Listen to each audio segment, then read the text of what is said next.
No need to knock, the door's unlocked. Come on in, let's have some fun. We'll make it hot, won't wanna stop. Slide on into Suburban Slut. No need to knock, the door's unlocked. Come on in, let's have some fun. We'll make it hot, won't wanna stop. Slide on into Suburban Slut. Switch me on and let's switch it up. Hey there, slutties, and welcome to the Suburban Slut Podcast, your home for kinkery, sluttery, fuckery, and everything in between. We cover all those topics while doing it with laughter, honesty, and zero shame. I am your fantastic host, the Feral Delight himself, and your favorite neighborhood slut, Sammie Switch. So grab your coffee, your lube, and safe word, and come on in already. Please make yourself at home, get comfy, and let's get curious. We are here to prove you don't have to live in the city to get a little dirty. What's up, guys? It's so good to be back. There is so much sluttery to catch everyone up on. So this week's episode is going to be a little different. We actually, for a podcast that's starting up and, doing everything on my own, best I can, I absolutely overdid it a little bit. And I was looking for content and interviews. And instead of 2, 3, I ended up with like 5 interviews. So it was just timing. They all came at the same time. That's what she said. I'm going to be working on those and getting those out to you. So what today's episode is going to be, are you sitting down? Sit down, clutch your pearls, be ready. I am going to play the interview. I had the utmost pleasure hosting Ashley Klemm, Boudoir photographer extraordinaire. They gave an absolutely stunning interview. Personality out the wazoo, and that's how they do. Ashley be like that. Just don't give the girl onions. She will smack you in a not fun way. Girl's not an onion fan, as you will hear upcoming here. But to follow that up, it's Halloween. I know people like long episodes. So as a special treat for spooky season, for my lovely slutties that come here every week and download and listen and follow the show on their podcast supplier of choice, I'm going to give you a treat. Something you have been waiting for very patiently and something you have been waiting for a while. We finally have the Sluts Party 5 review with none other than Shane, the good boy, Meredith, the goddess, and my just happy to be here as Sammie Switch. We finally sat down. We finally went over all the juicy details of Sluts Party 5, and I cannot hold on to this. You people need to listen to it. You've been wanting it, and I'm going to give it to you. Oh, yeah, all of it. So, brace yourself. Today's episode is 2 interviews, because we can. And I'm thankful that we are in a position to where I can put 2 interviews together on one podcast episode, where before it was struggling to get one interview. I'm thankful for everyone that came back. I'm thankful for new listeners. I'm thankful for every person that has had a positive reaction, who's gotten a laugh, who's gotten some dirty ideas from the show. That's been the purpose this whole time, and thank you, genuinely, from the bottom of my heart. If I could repay you in person, I mean, platonically or sexually, if you ever just see me, just say, hey, Sammie, you owe me for that 5-star review, and I'll be like, let's go. All right, so that's the update for... Also a quick update on swag bags. I still have a few. I have been getting responses for people that would like one. Again, please just email suburbanslutpodcast@gmail.com. Say you want a goodie bag. It's going to take some time because I am paying the postage and putting this out myself because you guys deserve it. And just be patient with me, but I do have an ongoing list, so they are getting taken up fast. So if you want one, definitely don't wait too long because they will be gone and it'll be a minute before I'm able to replenish those. So what else is new? So basic show stuff. We do have an email from a longtime listener, Lauren, who I've had the absolute pleasure of connecting with offline. Lauren is an amazing human being, and I'm so glad they're a fan of the show, and I'm so glad that they are here and probably listening to this right now and going, oh my God, it's me. I'm that Lauren. Yes, you are that Lauren. Yes, you are amazing. Thank you so much for the support. It means a lot. And as a little preview of what will be upcoming, so your boy Sammie had a busy week. I can't lie, busy week. I reconnected with none other than Ladybird, who, if you all remember from a few episodes ago, it's when we were discussing outside relationships, and Ladybird was my partner at the time. Circumstances happen, and here we are, circumstances happening again, and we've actually reconnected. They're a really amazing human being, and I'm going to be talking about them more on an upcoming show, and they're probably going to be coming on for house guests sometime soon, so keep your eye out for that.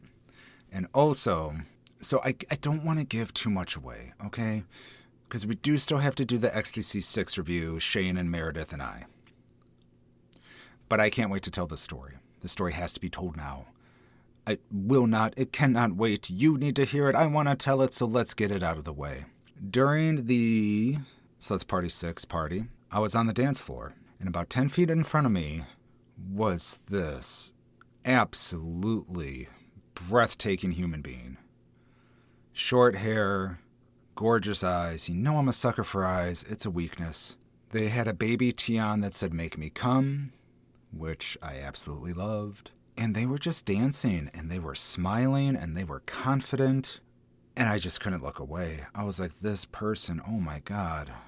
Wow. Long story short, because the long story is coming, this person approached me on the dance floor and started dancing right in front of me. And I watched them the whole 10 feet. We had eye contact.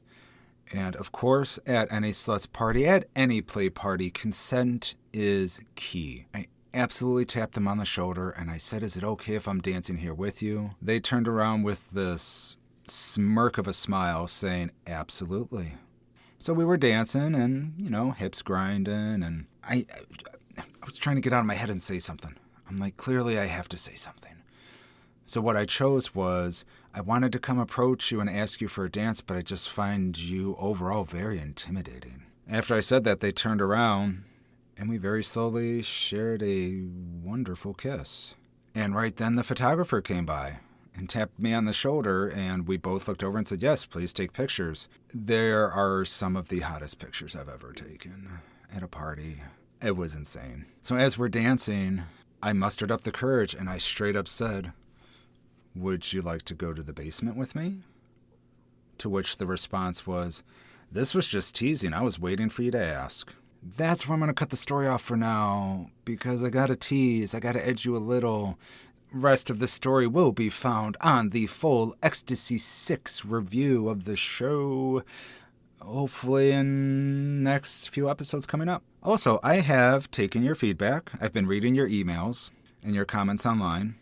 And yes, I know you guys want weekly episodes. Bi-weekly is rough because it's going 2 weeks without, something you enjoy. And that's not right. It's not fair. So here's what I'm going to do. After this episode drops, the show is going to attempt to go to weekly episodes. Yes, every Tuesday at midnight, new Suburban Slut podcast. Every other episode is going to be a little different. I mean, I love you guys. You're my favorite people in the world. I would do anything for you. Doing that many interviews and everything back to back is a little impossible. So what I'm going to do is as you're listening to this, you're listening to episode 8 from Unicorn to Siren with Ashley Klemm, an Xstacy 5 review. The following week, I am going to drop a new segment called Side Quest Sammie Episode, where this is just an episode where it's just me, it's just you, we're sitting down for coffee, and I'm just telling you what's been going on. What are some of the updates? What's new? What's happening? So it'll be a fun way to, at least reconnect. Like if something big or cool happens, you don't have to wait 2 weeks to hear about it. I'm going to try that out. I'm going to see how it goes. And then so 1 week will be a side quest, and the next week will be Suburban Slut podcast. Hopefully you guys like it. I absolutely need your feedback. So please, suburbanslutpodcast@gmail.com. Send me those emails. Send me that information. I'm here for you guys. I'm here to entertain and give you guys my story and adventures. So if you're not digging the side quests, let me know. If you love the side quests, let me know. I absolutely love reading emails and getting mail from you guys. So please don't ever be shy. You can always use an anonymous name. I don't care. Unless I ask you for consent to read the email's just between us. So there you go. All right. So slutties, why don't you pull up a chair and let's go ahead and listen to my interview with Ashley Klemm. Welcome back, slutties. Tonight I have a very special house guest. It is my pleasure to host the one, the only Ashley Klemm, fellow podcaster and host of the Send Nudes podcast and multi-award-winning boudoir photographer extraordinaire. Ashley, welcome to the neighborhood. Thank you. Thank you. I'm glad to be here. I know it's an absolute delight to have you, and let's just jump right into it, shall we? Yeah, let's do it. With our guests, we always like to do a little bit of foreplay so we could break the ice, get comfy, and it's 4 very fun questions. Are you ready? Yes, I am. So question number 1, favorite pizza topping combo. This can even be if you want to change the style, because I know we're from Illinois, deep dish, tavern, and then whatever toppings are like your absolute go-to. So I really like deep dish, Okay. but I have to have garlic. I do love fresh garlic. That's a Like the good... fresh garlic tastes so good. And then to the amount where you're just gonna smell it later. But like coming out of your pores, I'm a spicy whore. So like I like jalapenos, I like the crushed red pepper, and I like vegetables. And the only thing I don't want on my pizza is onions. Really? I will eat anything but onions. Oh, see, I'll do onions. Mushrooms I can't. It's could the do texture. A lot of people say that. I love me some mushrooms, anything but onions, and I also think it might be the texture. It's that crunch. True. Sometimes I can do like overly sautéed cooked onions. Sometimes. Okay. If there's any crunch, can't do it. So more like the grilled or the very soft onion. They have to be like caramelized to the There we point where go. they're gonna like disintegrate in my mouth. All right. Otherwise, it's a no-go. And anybody who has known me, they are sitting there listening to this, they'll really agree with that. They're like, oh yeah, this bitch hates onions. They're just nodding along. Yep, that's Ashley. That's Ashley. Yep. All I will right. literally pick them out individually. I don't care how small they are. All right. So question number 2. What is the hottest thing anyone has said to you? This can be like a compliment, or they're looking at one of your photos, just something that hit you and you were like, whoo, I got to take a step back. I would say I was in a relationship, and while we were going through a breakup, literally said, I know that you're very beautiful, but the hardest thing that it's going to be to get over is your personality. And to me, I really like that, because people can say, oh, you're hot, you're fine, you're gorgeous, Right. but it kind of gets repetitive. And like the main thing in all the dating sites, you're stunning, you're stunning. Oh, Like yeah. that's That first that is the message. word now. It's either like you're a Breathtaking. narcissist or you're stunning. Those are the 2 popular words for 2025. So Right. Yeah. you're so stunning. I'm like, oh, really? Am I just stunning you? Oh my God. But yeah, it was more complimenting my personality, because it'll sting a lot longer. You Right. can meet another person who's beautiful. That connection intimately, that's what's going to linger.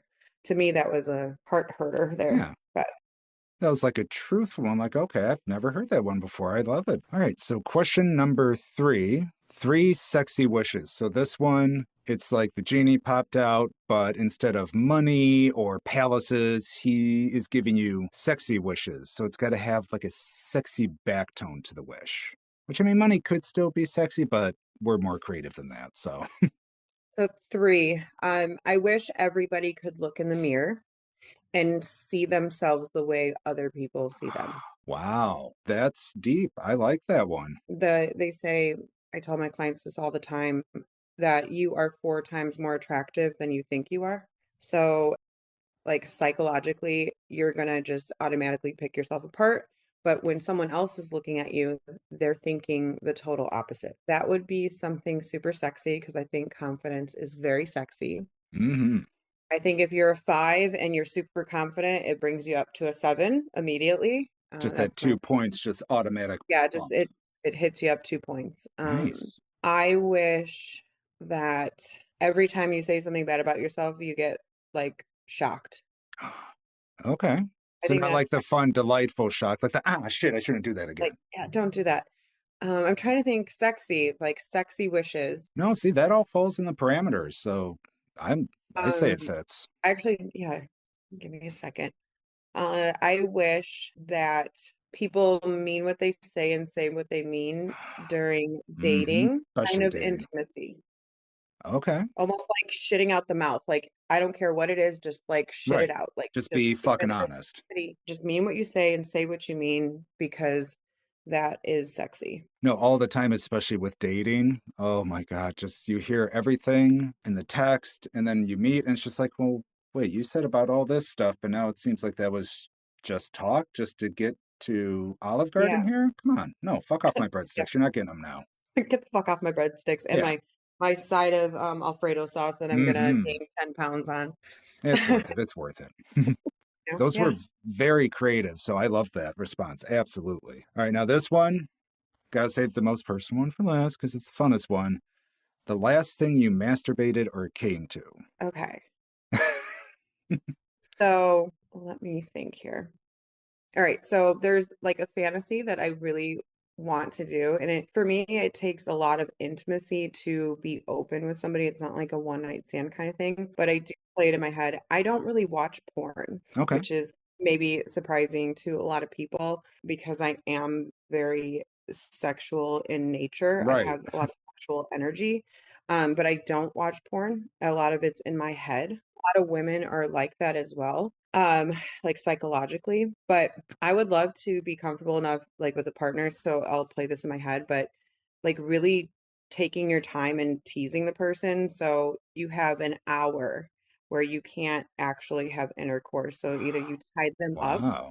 and every 25 or every 15 minutes because it's 15, 15. So split it up by four. So let's talk about like the Okay. bases. Baseball. See, I'm super technical today. Right. All the math. Like the first 15 minutes you can only touch. You can't kiss. And then the Mm. next 15 minutes you can actually kiss, but it can't be like genitals or anything like that. And Okay. then as you keep going, it keeps building, but it has to be like super prolonged because they actually say for a woman to get to their like climatic arousal is like almost 40 minutes. It's a long fucking time. So that would like get me there. So I think about stuff like that, but then also reversing it and me being able to do that to somebody else too.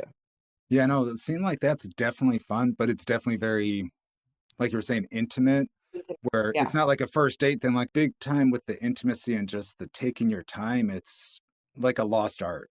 Because nowadays it's like, Yeah. all right, let's get in bed and da da da da, da, and okay, see you tomorrow. And I'm definitely not that person. No, no. Been there, done that. Nowadays, it's more like I'd really like to foreplay. A lot of people forgot what that is nowadays. It's like, let's do that and take our time and Yeah. then enjoy the night. Well, I wanna learn. I'm very curious. I'm a very curious Yes. woman. Mm. So I would like to like I don't yuck anybody's yum. Nope. That's you know, and I wanna question like what feels good and how hard and soft and things like that. Exactly. So Yeah, I'm a big I have not communicator. gotten really to that point yet. It's been a long time. Um, I've major dry spell, but it's okay. I have it there mentally. I feel like I'm emotionally intelligent. Oh, yeah. And then with the asking questions and stuff like that, I know some people it can be kind of like off putting, but I've told partners before, like, I don't know your body. I'm getting to know you. So if I'm doing a certain movement, I may ask, like, does this feel good? Would you like it harder, softer? Because, most men will just go in there and go, da da da da da da da da. And it's like, you've never even asked if that's what they wanted. So Right.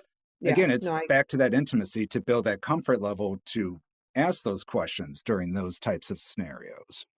but also not be shameful in responding or get Right. upset. If it doesn't feel good, speak up, you It's know? okay. It just means that that person doesn't like being touched like that for whatever Yeah. reason, but you can't shame them or get upset. Like it has to be a super open discussion with no judgment. And I feel like for example, like men or women for that matter, but I guess mostly men in my experience, but that don't that get offended by sex toys and dildos. Oh man. Yep.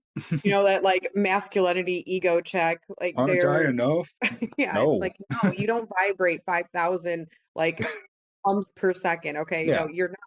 But women are intellectual and they want that sexual connection. But adding a vibrating whatever toy you have Yeah. is Steph's kiss. So Yeah, a yeah. lot of men are still stuck in that old ideology. It's like, dude, if you were more open, like, there's a lot of fun stuff you can play with. And with Yeah. guys, It it's just will like, no. yeah, with anal and like all the, prostate, all that stimulation Oh, and yeah. like men are like, You I'm want to not talk getting about it. chef's Like it kiss? doesn't, yeah, yeah, it doesn't. I'm like, toss that salad, bro. No, I'm Right. kidding. Um, so We got breadsticks, we got salads, we got everything covered. There we go. yeah, here we go. Here we go. All right. Well, I feel pretty warmed up. So let's see. My first question: what first drew you to the art of boudoir photography? So I have been photographing for ever since my oldest was born, and he's now 17. And it kind of evolved. I photographed, newborns, families. I was really into Photoshop and the actual manipulation of colors. And like, I was into both sides of photography. Some photographers love photographing and hate the office work. Some like the office work and hate the photography. I like Hmm. both of the manipulation. I like, again, the color wheel. I love everything colorful. If you've seen my work, Oh, I everybody have knows I'm like very full of colorful. color. I'm a walking highlighter. Uh, just everything is colorful with me. But as I evolved and got confident, that's when you pick out a niche that really you're drawn to. Because for the people that just photograph everything, you can't be passionate about everything. I ended up having a studio. I landed a studio at the Dole Mansion, which, for those who have followed me, fuck the Dole Mansion. I'm super, super verbal about that. Hmm. I think they're a horrible, horrible organization, and I think that they are scum. But anyways, that is my opinion, and that is maybe not a fact, but it's my opinion. Look it up. It's a rabbit hole. But anyways, I was there for over 10 years, and when I walked in, I literally saw this place, and I said, this is a gold mine for boudoir. It's a 200-year-old mansion, staircases that wind up, like Ooh. texture, like paint falling off, old furniture. It was just gorgeous. And I fell in love with the craft. And when I started to get very, very successful in photography in general, I was photographing weddings out the ass, like maybe 30 weddings a year during, and our Wow. peak, our season is very small. It's when it's warm. Yeah. So pretty much every single weekend I was not going to my kids' football games. I was shooting a wedding 3 times a weekend, like a Ooh. Friday, Saturday, and maybe a Sunday. Like when they have a different kind of, if they had like Memorial Day or anything like that. Yeah. But I was so drained from that and I was missing out in a lot of things. And so I started to pull back on that because I wasn't happy. It didn't make me Okay. happy. My body was literally broken. It's called like a wedding hangover, but not alcoholic. Like Right. your body is so drained because there's so much pressure on such a special day. And what people don't realize is that a lot of that pressure goes onto the photographer or Oh the yeah. D. Like they literally come to you as like, we're going to blame everything on you if things don't go right. I'm pretty much in charge from the beginning of that morning, from getting ready to the time that the DJ takes over. That's when the DJ takes over. He's the boss, and then I follow his lead. Otherwise, everything's on me. So I was just drained. And I slowly just said, I'm going to do what makes me happy. I'm going to do what I'm good at. And I just got so much more, and this could be selfish in a way, but it makes me feel good to make other people feel good. In retrospect, I'm like, I want to feel good. I don't want to be stressed out about weddings. I don't want to shoot newborns for 4 hours. And even though I love them, they smell good and Yeah. they're so adorable. Like I'm a fast-paced, chaotic person, and I can't do that with newborns. I No. can't do, like it Stop just, crying. yeah, the boudoir industry just fits me like a glove, and I eat, sleep, everything boudoir. I probably even sleep like I'm in a boudoir position. Like Just all I just posed love and proper, like, yeah, oh. I went to I say that only because I had a women's retreat and I was rooming with one of my girls, Jenny, and she's like, I look over and you're even posed and you're sleeping like a boudoir pose. She's like, "What's wrong with you?" I'm like, I don't know. I was just, I was comfy. yeah, I was doing my thing. Leave me alone. Right. Like, let me sleep. So yeah, I guess to answer the question, it's just I've been doing it a long time and I figure out what I'm good at, what I'm passionate about, and that's when you actually thrive. And the fact that I can wake up every day and do something that I really like, to me, is the definition of success. And especially since you adjusted from, you're doing something you love, but then it's annoying or it's too much work and you end up hating it, you pulled back and it's like, now I found my balance. Now I'm happy again. Yeah, Yeah. 100%. Well, how do you see boudoir photography changing the way people feel about their bodies? Kind of how what I said earlier about the wishes. Yeah. When people come into my studio, they're always apologizing. They're always saying, "Oh, well, I'm so sorry. Like, I look this way, or I don't like my body. I don't like this, and that." And there's a book, it literally is like, stop apologizing. Like, no one needs to apologize for the way you look. And we are comparing ourselves all the time to other people, and there's no comparison. There's no two people alike. There's no two people that have had the same mom and same other than twins, right? Right. Or siblings. It's like boudoir, it doesn't change your body, it changes your relationship with your body. Mm. So when you see what I see and I show it to you, that's where the confidence is kind of born. And they Oh, and I shoot multiple women yearly. It's almost like a photo therapy. I've had women who now just rock crop tops and they're like, I don't give a fuck. hey, And there you go. I love seeing the transformation and I love seeing the growth because for the women that I've shot multiple times, there is totally a growth. I mean, they know how to they know my jam, my spiel, and we just get way more done, but still it's changing the way that you think about yourself. I Mhm. don't know if I answered that question or not. Yeah, I mean, I definitely have a dad bod, so I completely relate to that. Where for years I didn't want to wear a tank top or even be at a party shirtless. I was just like, oh, don't want people to see me. And then as I started doing more pictures and stuff, you get that confidence. And it's like real bodies. That's the phrase I like to use. Like a real body is really attractive. Like rock that tank top. Do it. It looks amazing. And for the cynical people out there, it's probably none of the listeners here Right. that are going to be listening because, people in the lifestyle are the most open, warming, honest people I've ever met. And that's actually why I'm Absolutely. drawn to the community. I might not always partake in it, but I'm a curious human. Yeah. So I am always asking questions and I definitely want to learn about it. Even if I don't necessarily apply it, it's still, I just want to know about it. Right. I love the community itself. I'm here for it. And especially if there's like a theme night or a certain party, like there's How tons of many like party I'm gonna ask you a question. How many parties have you been to? a fair amount over my span in the lifestyle. That's a good question because I've done hotel takeovers.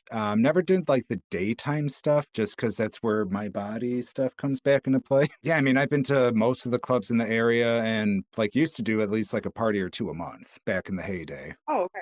But yeah, All like right. you're saying, people are extremely open and welcoming. Not one person is going to be like, oh my God. And no, it's like, oh, damn, girl, damn, boy, you go. Yeah, and it the honesty and the Yeah. transparent, that's liberating, right? Hmm. That is what most relationships on this goddamn planet do not have.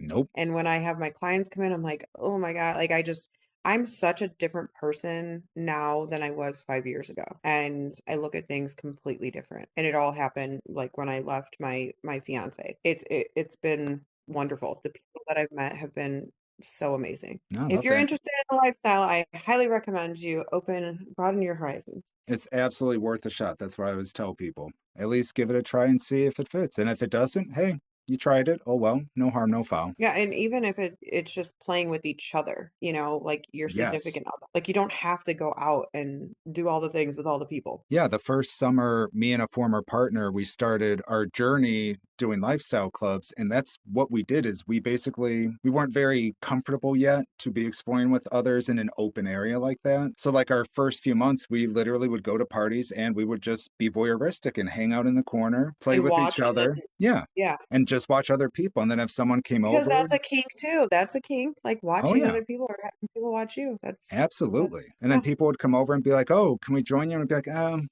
not today or no. not right now, just And no politely. one's offended. No. And if they So, are I mean, I don't offended, then they shouldn't be there because I've seen those people that get butt hurt. It's like, dude, you are not meant for this party. yeah, well, they probably didn't last very long. Oh, no. Those people never do. All right. So speaking of people, so for people that are nervous and or awkward during photo shoots, myself included, I'm always very overthinking if someone tells me to pose a certain way and I just get into my head. What are some of the tricks you use to help someone embrace their inner sexy self and bring it to light on film for them? Okay. So I am extremely bossy Okay. and I'm very, very dominant in that aspect. Ooh. So when you hire me, it's not it is my job to make sure that you feel comfortable. It is my job to make sure that you are posed correctly. This is not about you feeling comfortable. It's like when you walk into my door, Hmm. like I'm taking the crutches and I'm holding you up kind of thing. Wow. To where my method to making you not nervous, like I've had girls come in and to where they're like literally shaking. Oh. Like, yeah, like, but I mean, it has nothing to do with me or, how I made her feel. She's just that uncomfortable, but she Hmm. wants to do the shoot. It's usually like the first 5, 10 minutes that happens and it kind of subsides. But my shoots are usually an hour, hour and 15, maybe an hour and a half, depending on how it's flowing. But I am so fast. I'm such a fast shooter that I literally don't give you the time to think. So I'm That's smart. not like I'm not one of those photographers where I've seen, they're looking at the back of their camera. They're like, "Oh, let me adjust this," and then moving this. Hmm. I already know all of that. You're five I steps know ahead. every yeah, I know the lighting, I know my settings, I know everything to where I'm not giving them an ounce of insecurity that what's behind my camera is not gold. I shit gold when I photograph women. Hey, And I may there's be that conceited, I confidence. don't give a shit. I am very confident in my photography abilities. So when my clients come in, they literally walk in and I immediately take them to hair and makeup. So, they sit for an hour. I have a wonderful team in our boutique, which is literally, I open the back door of my studio, walk them up, and they go into a full-blown salon. Wow. So, like, that is, we've had this business together over 10 years. I love every single girl there. She has a whole team. So if it's not one, it's the other, and I know them very well. So we pamper them, they get ready, and then we come back and I immediately, so if they have a client closet, which I have extra small to 4XL, I Oh, have over 2,000 pieces of lingerie. holy shit. Okay. I have a shit, I mean, maybe even more than 2,000. It's insane. It's very fast paced. Hmm. So I literally will pose you. I will show it to you. I will show you the pose. Just like a quick, like, here it is. No, no, I will actually put my camera down and I will put myself in the pose. Oh, And okay. then I will like then I'll move and then I'll say, okay, now you're gonna do it. And then I'll literally tell them, okay, now place your hand here all the way down to their tippy toes. Hmm. And then I will tell them actual prompts for movement so it looks natural. So they're not just like stick figures, like just all stiff. I want them to be fluid and moving. Yeah. So that's kind of how I go with that. And mostly the women at the very end, they're like, wow, that wasn't so bad. That Right. wasn't so scary.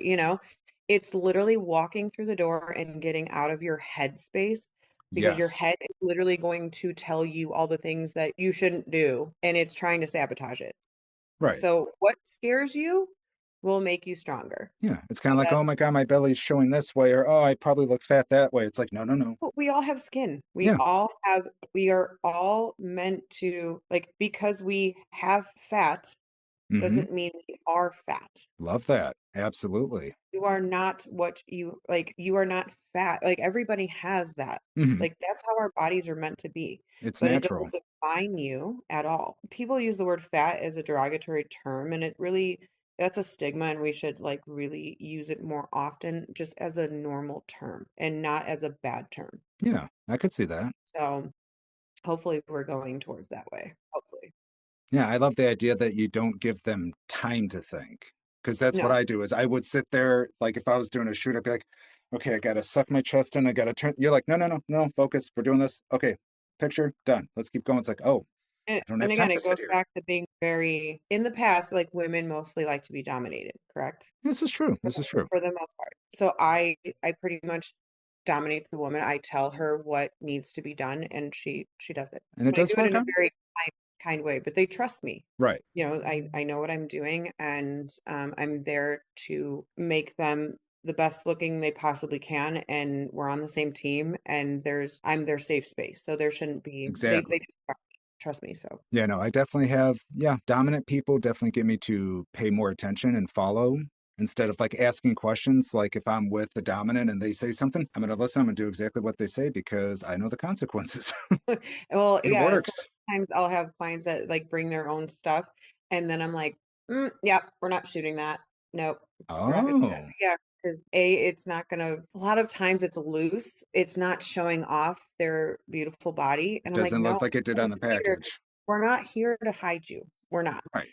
And I don't care if you're a 4XL or an extra small. We want to show you in your best light, and I'm not going to hide you ever. I definitely give everybody that opportunity, and I will always put everybody in a two-piece unless they literally are like absolutely not. You know, I'm Right. not trying to traumatize people. I will try to push them a little bit out Yeah. of their boundaries, but with respect. So. Yeah. But if you find that hard limit, it's like, okay, we will work around that. Oh, But yeah, yeah. so I can read that, you know, if I say, "I'm gonna Oh, put you okay. in a two-piece," and she's literally, like, turns into a white ghost, I'm like, "Okay, I'm Uh, gonna back off a little bit. Just know that you're worthy of it, and oh, if you have a significant other, he or she would want to see you in that." You know, oh, I that's would like us beautiful. to try it. If you don't like it, you don't have to buy it, you know, you don't have Right. to buy it. So That's genius. I love that. So that's going to kind of lead into this next question because if someone is on the fence about doing a boudoir shoot, what's your go to pitch to help convince them? My job is not to convince you to do something. You have to want to do it. I'm not going to force you to do something. A lot of my clients have thought about it for years, and it's just been a seed that's literally sitting there planted, and it's just slowly growing. Like that, that's the best way I can describe it. It's like, I've been wanting to do this for years. I've been wanting, I'm like, well, here you are in my studio. Let's go. You know, Right, it wasn't, and then at the end, they're like, that wasn't that bad. right. Like, I I should have know you done this did it years da, da, da, ago. yeah, and I don't wanna just only talk about women, I shoot men as well. I know you had mentioned that you're like, "I've thought about it." So, Yeah. I'm gonna again ask you a question, like, what are your hangups about getting photographed or, like, what is your No, honestly, my hangups are, and it's exactly like you were saying before. I've had partners tell me, like, you're beautiful. I don't see that. Like, it's that whole confidence thing. So, one time I did do a photo shoot for a party for a club, and I was just nonstop anxious. Like, I was trying to hide the were shakes, you and in front of a bunch of people? no, there was maybe like three, but I'm trying my best to look good. So there's me in my head, like, put the chin out and angle and try. And my But honest that's biggest, the photographer's job. I'm just saying it's not your job because you don't know. yeah, It's not your job. You don't know posing. You didn't study posing. You're there in front of the camera and it's the other person's job to take that stress from you. right. See, that would have been a lot more helpful. Absolutely. And I know, like, one of my things personally is I don't have like the straightest teeth. So just growing up, I'm working on fixing it. But at 45, I kind of waited a long time. So for me, I don't normally show teeth when I smile. Like they'll be like, show me a big smile. And I'm just like, I know this is audio, but Yeah. I'm doing my No, big yeah. cheeky smile. Yeah. I'm like, I yeah, see it. that's what I do. Well, as far as like boudoir goes, I don't necessarily do smiling a I lot, didn't but it think would be so. more like, yeah, more artistic. Smolder. I mean, I try to be funny and get a couple like laughs, but not Yeah. like the JC Penney smile, Oh right? God, no. I definitely don't do that at No. all. Definitely want them to see them laughing in a couple of them, and that's when I'll be like click click click click click, and you know I'll try to get that. But Hmm. I mean, with men, I will say that in our area, there's not a lot of photographers, and I hate to say this, that will shoot men. Really? Yeah, Huh. in the boudoir industry. I get it all the time. I get people that will message me inquiring Hmm. and just say, I've reached out to several photographers and they say that they don't shoot men.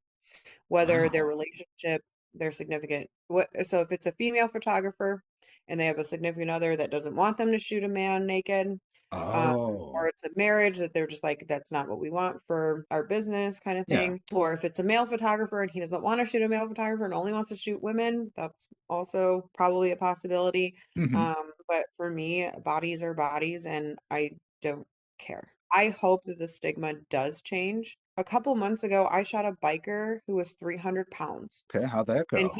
his he actually, so this is wild. This is probably one of the wildest scenarios I've ever had. He proposed to her in my studio.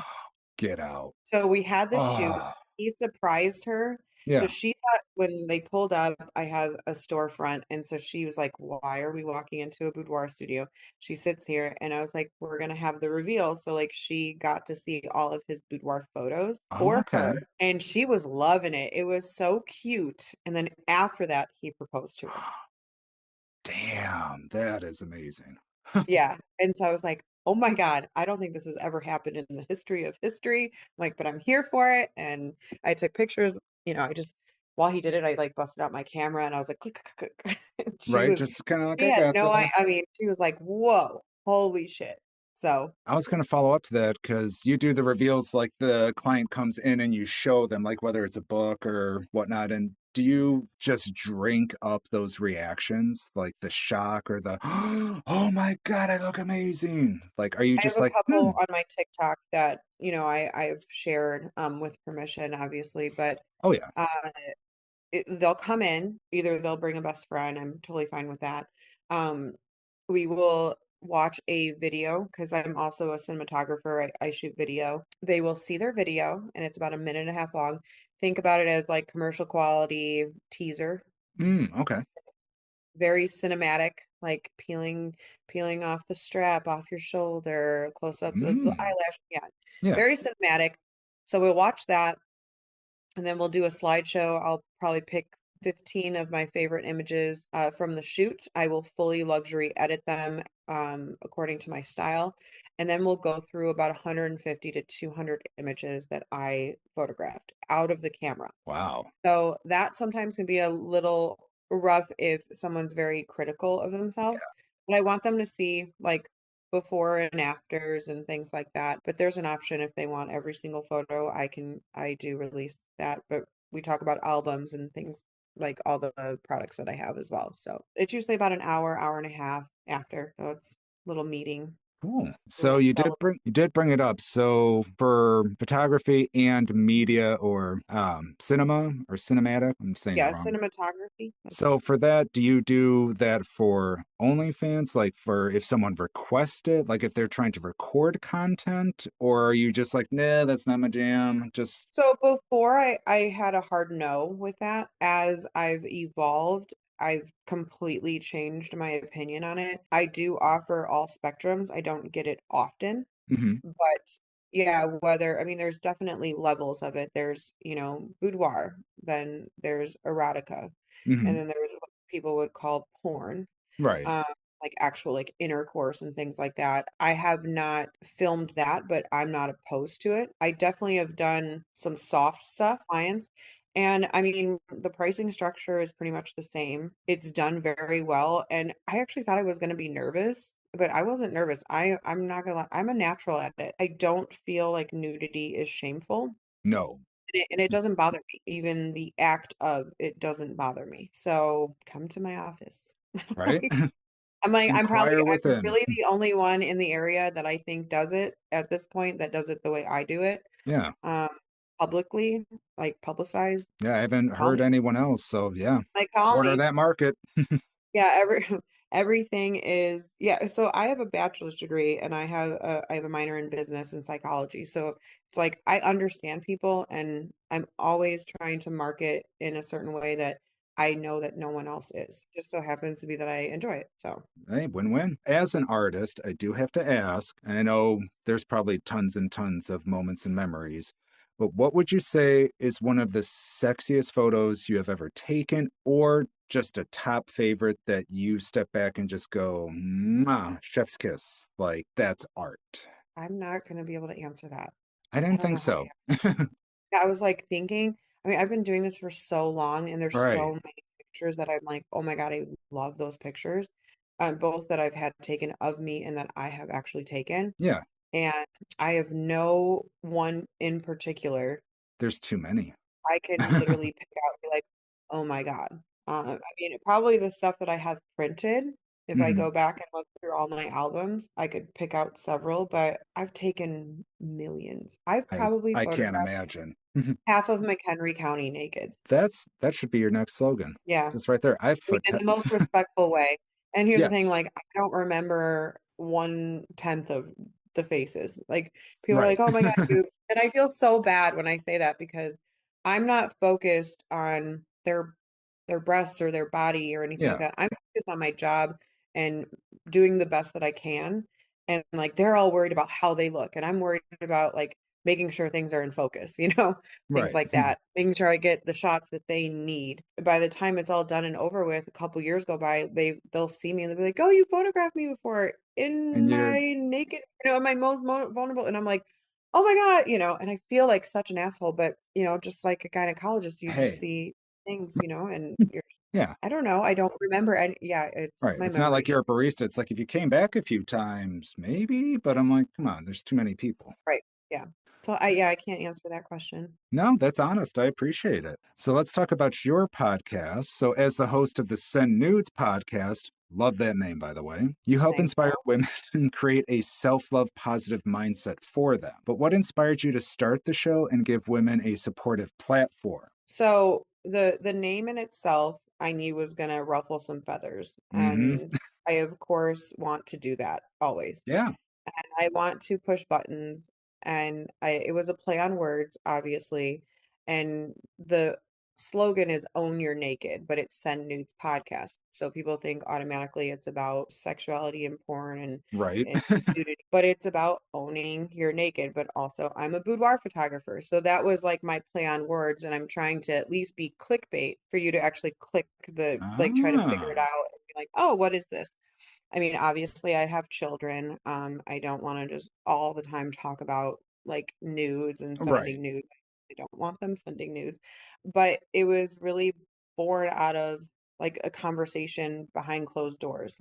Mm-hmm. And my studio deals with like laughter and trauma and healing and holy shit, that could have been me kind of thing. And so it was very therapeutic, which I'm sure you've experienced with like doing your own podcast because it's therapy. Absolutely. It really Not no, is. you're not trying to make like money or it's just No. something that you enjoy. It's an outlet. It's also an artistic outlet, right? Right. Uh, the another reason why I did it is because I was terrified of public speaking. Real? And see, I would never have guessed in a million Oh years my with God. you. Well, it's been a couple years and I'm so much better. So what I was doing was putting myself into vulnerable situations, which Mhm. my clients do. And I was doing that because I knew I needed to get stronger at it. And I promise you, when I would go live on my Facebook groups, I would pace probably for 30 minutes before I would hit that live button. Wow. Okay. And my good friends, they literally were like, Ashley, you're weird right now. Like just press play. But now I'm completely different because you get used to it. It's not as scary as it once was. It's all in our head. And you can apply that to your fucking entire life, Mhm. honestly. And that's really why I ultimately did it. Now it's stemmed into several other things. So you know, but mostly it's just owning your naked, whatever that might be. Whoever I decide to bring on, like it could be something spicy, it could be something, artistic, it could be just anything. Just Yeah. own. And I love So that yeah, phrase, own your naked. I'm like, damn, that's really good. the name has gotten me also shadow banned. So I'm like, Of everything I course. do, I'm just a walking shadow ban. It's fine. Right. Yeah, I had to learn with the show. One of the friends I work with at Sluts Party Chicago, their name is with a dollar sign. And I'm like, why is it with a dollar sign? And they're like, oh, because a lot of times you'll just get banned the second they see the word slut. And I'm like, Yeah, can SNP. I So when steal I was that for my yeah, show? So, when I was trying to like play on graphics with your logo, it mhm. immediately saw sluts and it just immediately was like, nope, wouldn't let me merge anything. I definitely Yeah. have the one with the S, so I got you covered there. I'm like, it definitely did not let me do that at No. all. Well, here, well, speaking of that, with the podcast, I've listened to a few episodes and you speak of the Sirens Ball. So I would love to know, what is the ball about and how does it empower and support women that may be struggling? Okay, so this is a little bit of background context. 3 years ago, I started a gala, and it was an art gala because I was at the Dole Mansion, and it was an Hmm. arts park. So artists were able to be tenants there. Okay. And so I had this idea that I'm going to throw this huge gala. Everybody can dress to the nines. I'm going to have entertainment. I had drag queens. I had Oh. speakers. I had local like vendors Hmm. that kind of revolved around the same like spicy stuff. But then what I did was I made plaster like sculptures of women's bodies, and I did Okay. 32 of them. Holy shit. Okay. And then I had each woman write her story. So I turned them into art pieces.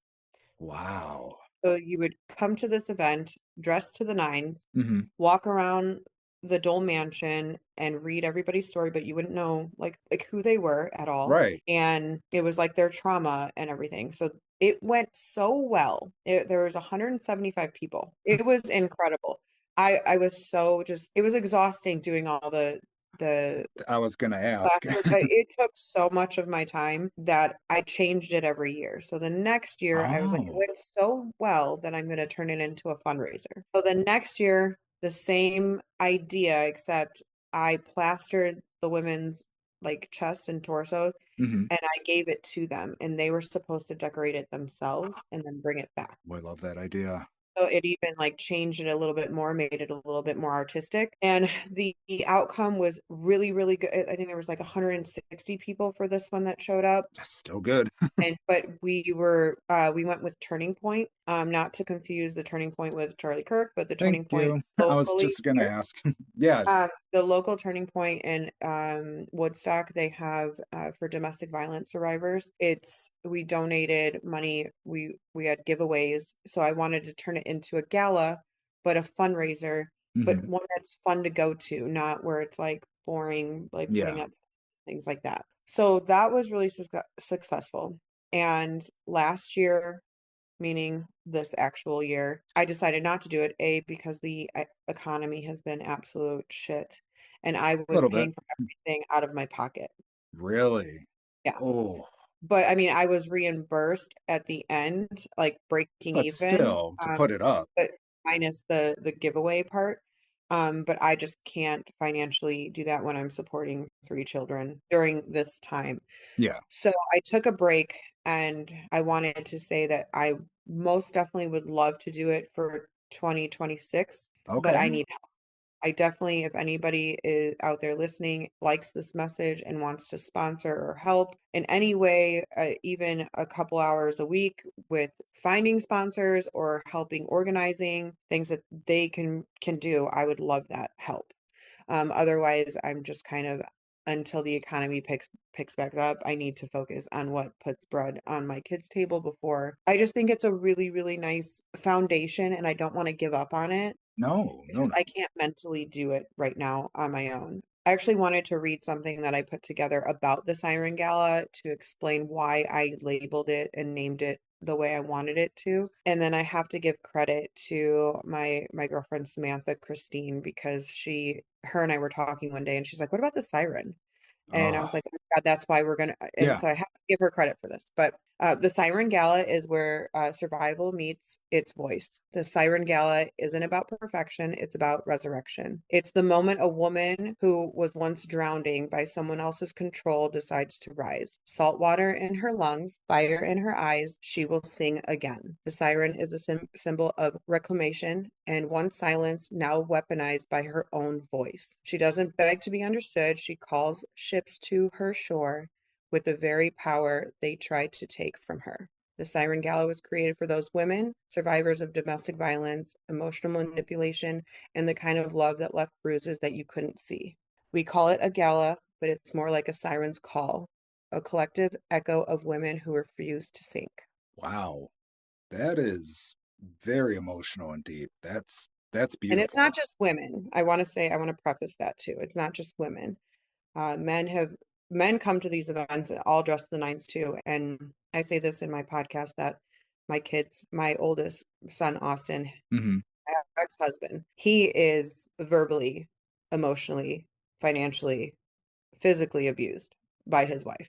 I I see it, I hear it, and it Hmm. happens, and it's just silence and nobody talks about it. So, I mean, I'm not just talking about women, but men go through it as well, and I don't want to shadow them either because No, it's no, not. no. And I mean, it's But always hard to talk about it too. Like I've been in relationships like that where it's abusive. You tell yourself all these things and it's like you want to reach out, but it's too hard to open up about that stuff with people. yeah, because they don't believe you. It's Right. almost like you're like, oh, you're a guy, you're not getting abused. Stop, you know. Yeah, pretty And much. that's bullshit. Right. That's bullshit. So it does happen. I have seen it, and it's unfortunate, but it's real. Yeah, and Yeah. hopefully, I know you're in McHenry, I'm over in Elgin. There's a lot of listeners in the area, so hopefully that'll be a good call to arms because that's honestly would sound amazing for 26. And we're Yeah. already in October.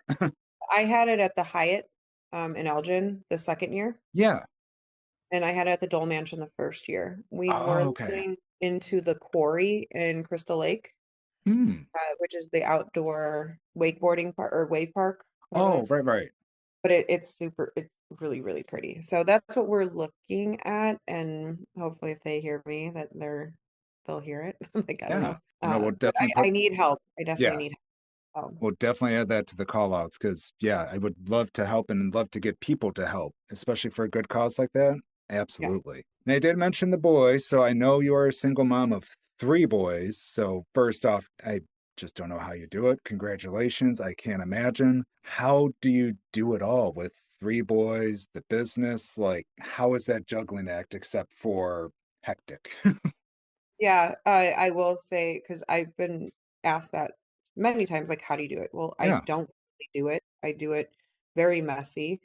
I just like having three boys. Just because it looks like on the outside that I handle it doesn't mean that that happens. I am dealing with one that is almost a legal adult and two that are going into puberty, like they're going into teenage years. And Ooh. I have two, I hate to use this word, baby daddies.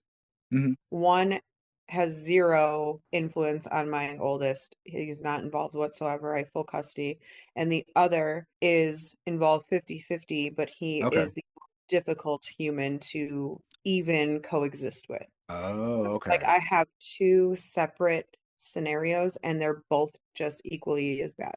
Right. Well, actually, I wish I could just do it cold turkey and just have them all to myself, but not the case here. It's very, very, very difficult. They are amazing, each one of them. But my goal is to really just make sure that they are loved and they have a safe space. Like it Exactly. meaning loved, like yeah, every parent loves their kid, right? Hmm. But I want them to be able to feel safe to talk to me and not be scared to confront me or tell me when something's wrong. Yeah. And for the most part, my oldest definitely knows that he can call me because he knows that I'm not going to shame him for anything that's happened. Hmm. And then also, like my younger two, I really want to instill being gentle and kind and loving because I feel like the love language transpires from like how you were loved as a child. If I give them love and affection, they are going to be like that or seek that when they're older. And I really just because, and I don't want to make this about my ex at all, but my ex is very militant Hmm. and not empathetic, closed off in the police force kind of thing. So Yeah. there's taught to not have empathy, right? And I Oh, want to yeah. do the opposite for my children. I want them to have that gentle kindness that men can have, or at least seek that in a partner. Hmm. And so that is my goal. And hopefully I mean, they still cuddle with me and they're Oh. preteen. Yeah. So I'm really happy about that. I don't want to let them go. I'm almost an empty nester. That's what it feels Oh, like. yeah. You're like, no, no, stay with mama. Stay with mama. I remember growing up in, oh my God, I'm gonna date myself, but when I was in high school back in the mid 90s, That's when I first started becoming curious about men. Mhm. This was the early 90s. You know, you didn't tell anybody that. Right, and And it's different now. oh yeah, and I didn't have, I mean, I love my mom to death. She's amazing. She's my angel. But we didn't have that type of relationship where I could come to her and be like, "Hey, I need to talk about something sexual or something I'm curious about." Where with my daughter now, I have been super vigilant with her. Like, hey, if you ever have a feeling or you want to talk about something, please come to me. I promise you, we can talk it out. If you have questions about identity, orientation, like anything, I really want Yeah. you to feel safe to come to me. Or if not, I have tons of friends that are very smart and educated. They can talk to you if you don't feel comfortable talking to me. Because, dad to daughter, it's always that you're a guy, I don't want to talk to you. So, I get it, but I have other options. Just, yeah, I Yeah, really we wish can we had find that. somebody to talk to. Right. I guess it's not as I don't even want to use a shame word, but like you were probably ashamed to talk to your mom about it, Oh, yeah. whereas 100%. now it's not as shameful. It's more like an open dialect. So Yeah. at She least was, that is happening, you know? yeah. When I first came out as pansexual many years ago, she was the first person I told. And she was just like, okay, cool. Just be a good person.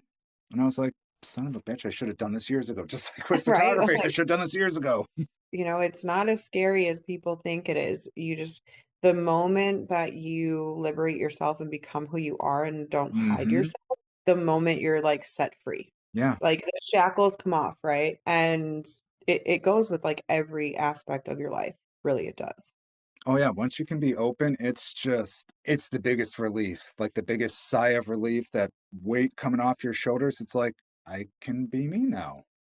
Awesome. And if you don't like it, don't look. Right. If you don't like it, don't look. I know you also mentioned before about the lifestyle, and I know you used to be active in the lifestyle. And on one of your episodes of your show, you used the title unicorn. I use chubby rhino for me because I feel like Oh that my works. God, I love that. Yeah, chubby rhino. So I love how that. so how was the experience for you in the lifestyle? The good, the bad? I know there's always both. It's never always just sunshine and rainbows. I mean, actually, all of mine was pretty much rainbows. Oh, never mind. Yeah, so I know that they say unicorn is a rare, mythical creature that you can it's just hard to find something that actually meshes with the dynamic, right? Yeah. Because there's multiple people, there's multiple emotions. But I had my heart broken after I left my fiance, not with my fiance, but soon after. And I literally was so just shot in the heart that I Oh didn't yeah. feel any. So I spoke to a couple. He was married and his wife had a boyfriend, and so he was looking for a girlfriend experience. Oh, okay.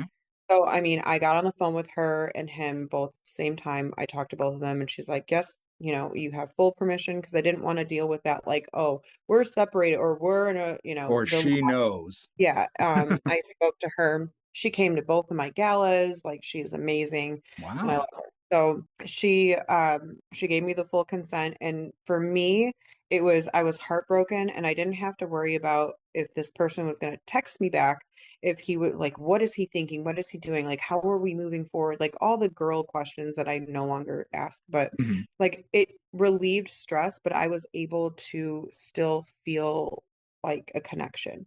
So for a good like year, we traveled a lot. He was a Delta mechanic, so he got several Hmm. perks. We were able to just like have companionship. It was more Right. and so, shortly after that, I was like, okay, well, I feel really comfortable and I kind of want to just try some things. I've never been into women ever. And I Hmm. was like, well, this could just be fun.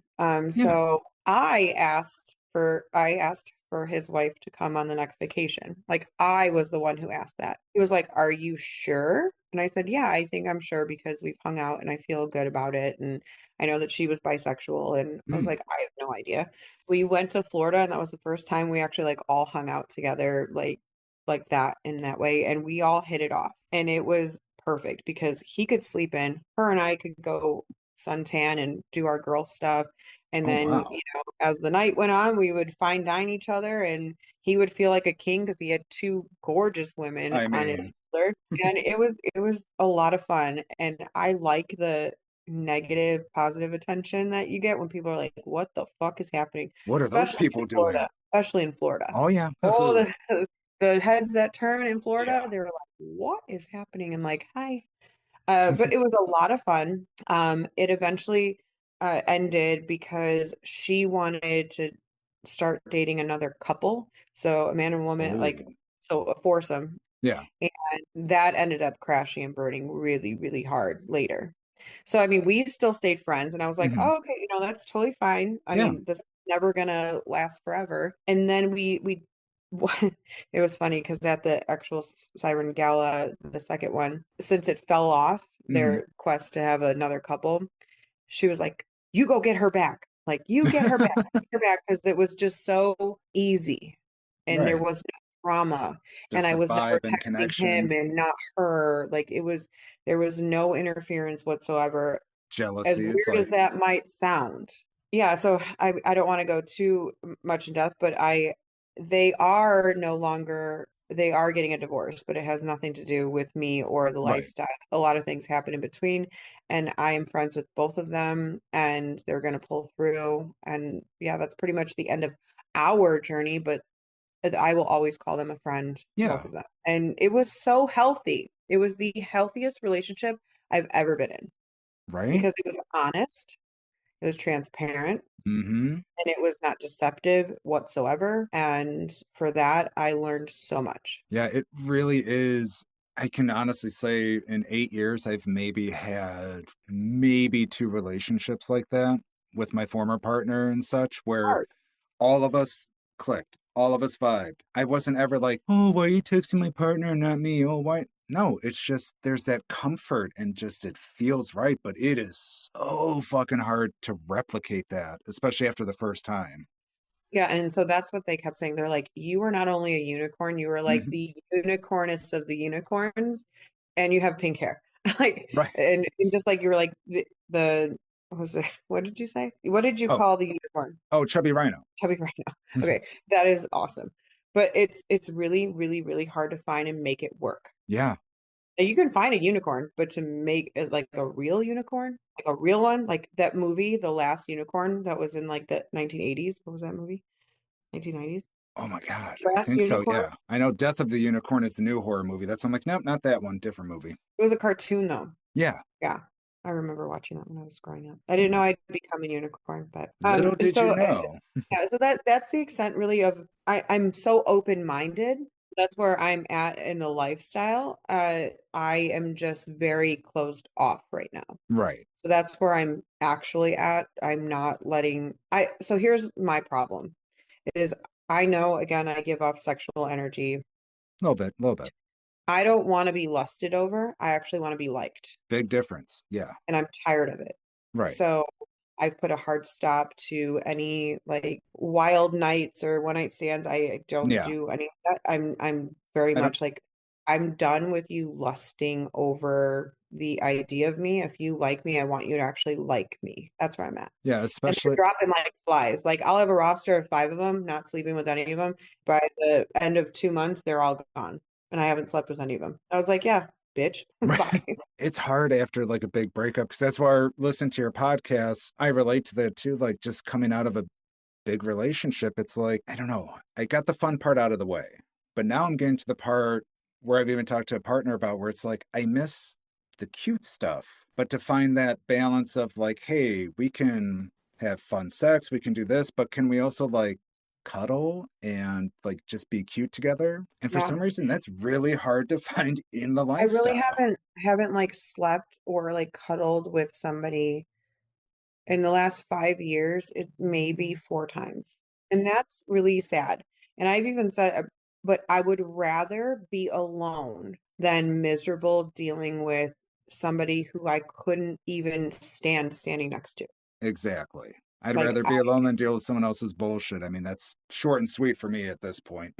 for those that are married that are just, they just hate their partner, it's like, And you why see that are in you, the lifestyle oh so my God, much. Holy shit. really? Well, so maybe. I Yeah. feel At like some everybody in parties, life. every party at least has that one couple that the party group knows about. Where it's like, oh, here comes Bill and Andrea. The fun's gonna get sucked out of the room real quick, and it Because they're does. just mad at each other. Yeah, and they're just miserable, so they go to parties to be with other people. I'm like, yeah, y'all should just get divorced and just call it quits. This isn't what the lifestyle Yeah, is for or yeah, about. what's the point? Yeah. I guess like people don't realize that if you are super solid and you're both open and have the same brain, because to me, I never thought I could share a partner either. Yeah. I don't know if I could because I haven't shared one.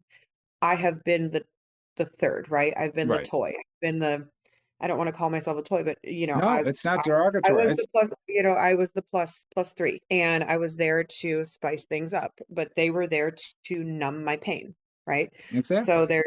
they did their job, I did my job, and here we are. I got two really good friends from it, and I love them to death. But it is really toxic if you don't have the communication, and it's all about communication. And Mm-hmm. let's go back to all of the problems in this fucking world probably stems from communication Yep, across the absolutely. board. Like communicate. Communication, it is key. I don't know how I would feel if if I was sharing somebody.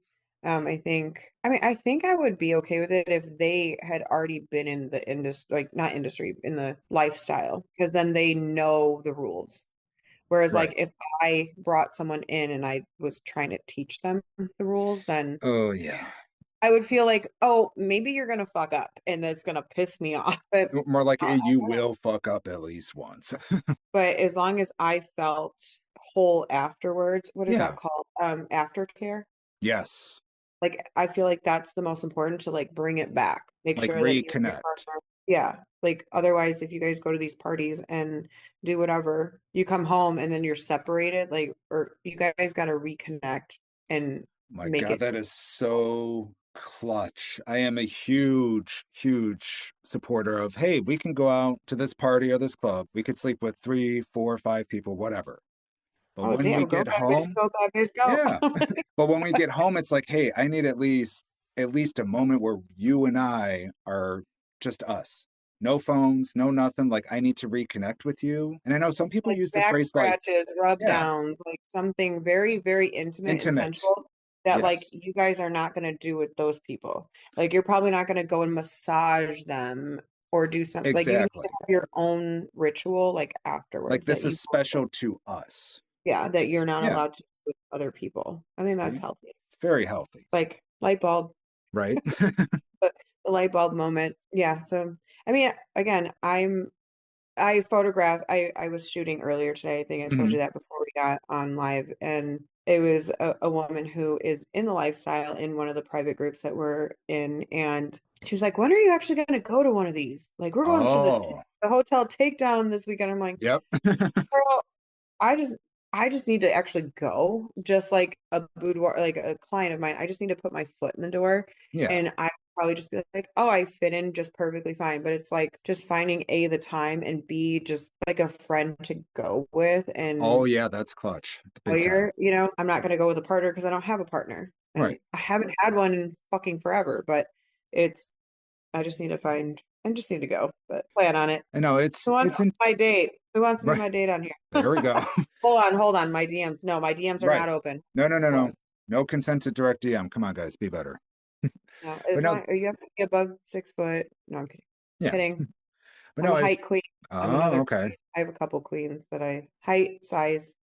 I need that. I'm Hey, tall. I'm a tall hey, bitch. to each their own. What works for you, what works. I know, especially like at hotel parties, like I've made friends at the last one I went to where they brought a friend and they just didn't want to go alone, which is understandable because I would never want to go alone. I'd be way too intimidated. Yeah, it's just the practicing of having to tell people, like, even if you're not looking to play, like you just want to experience it.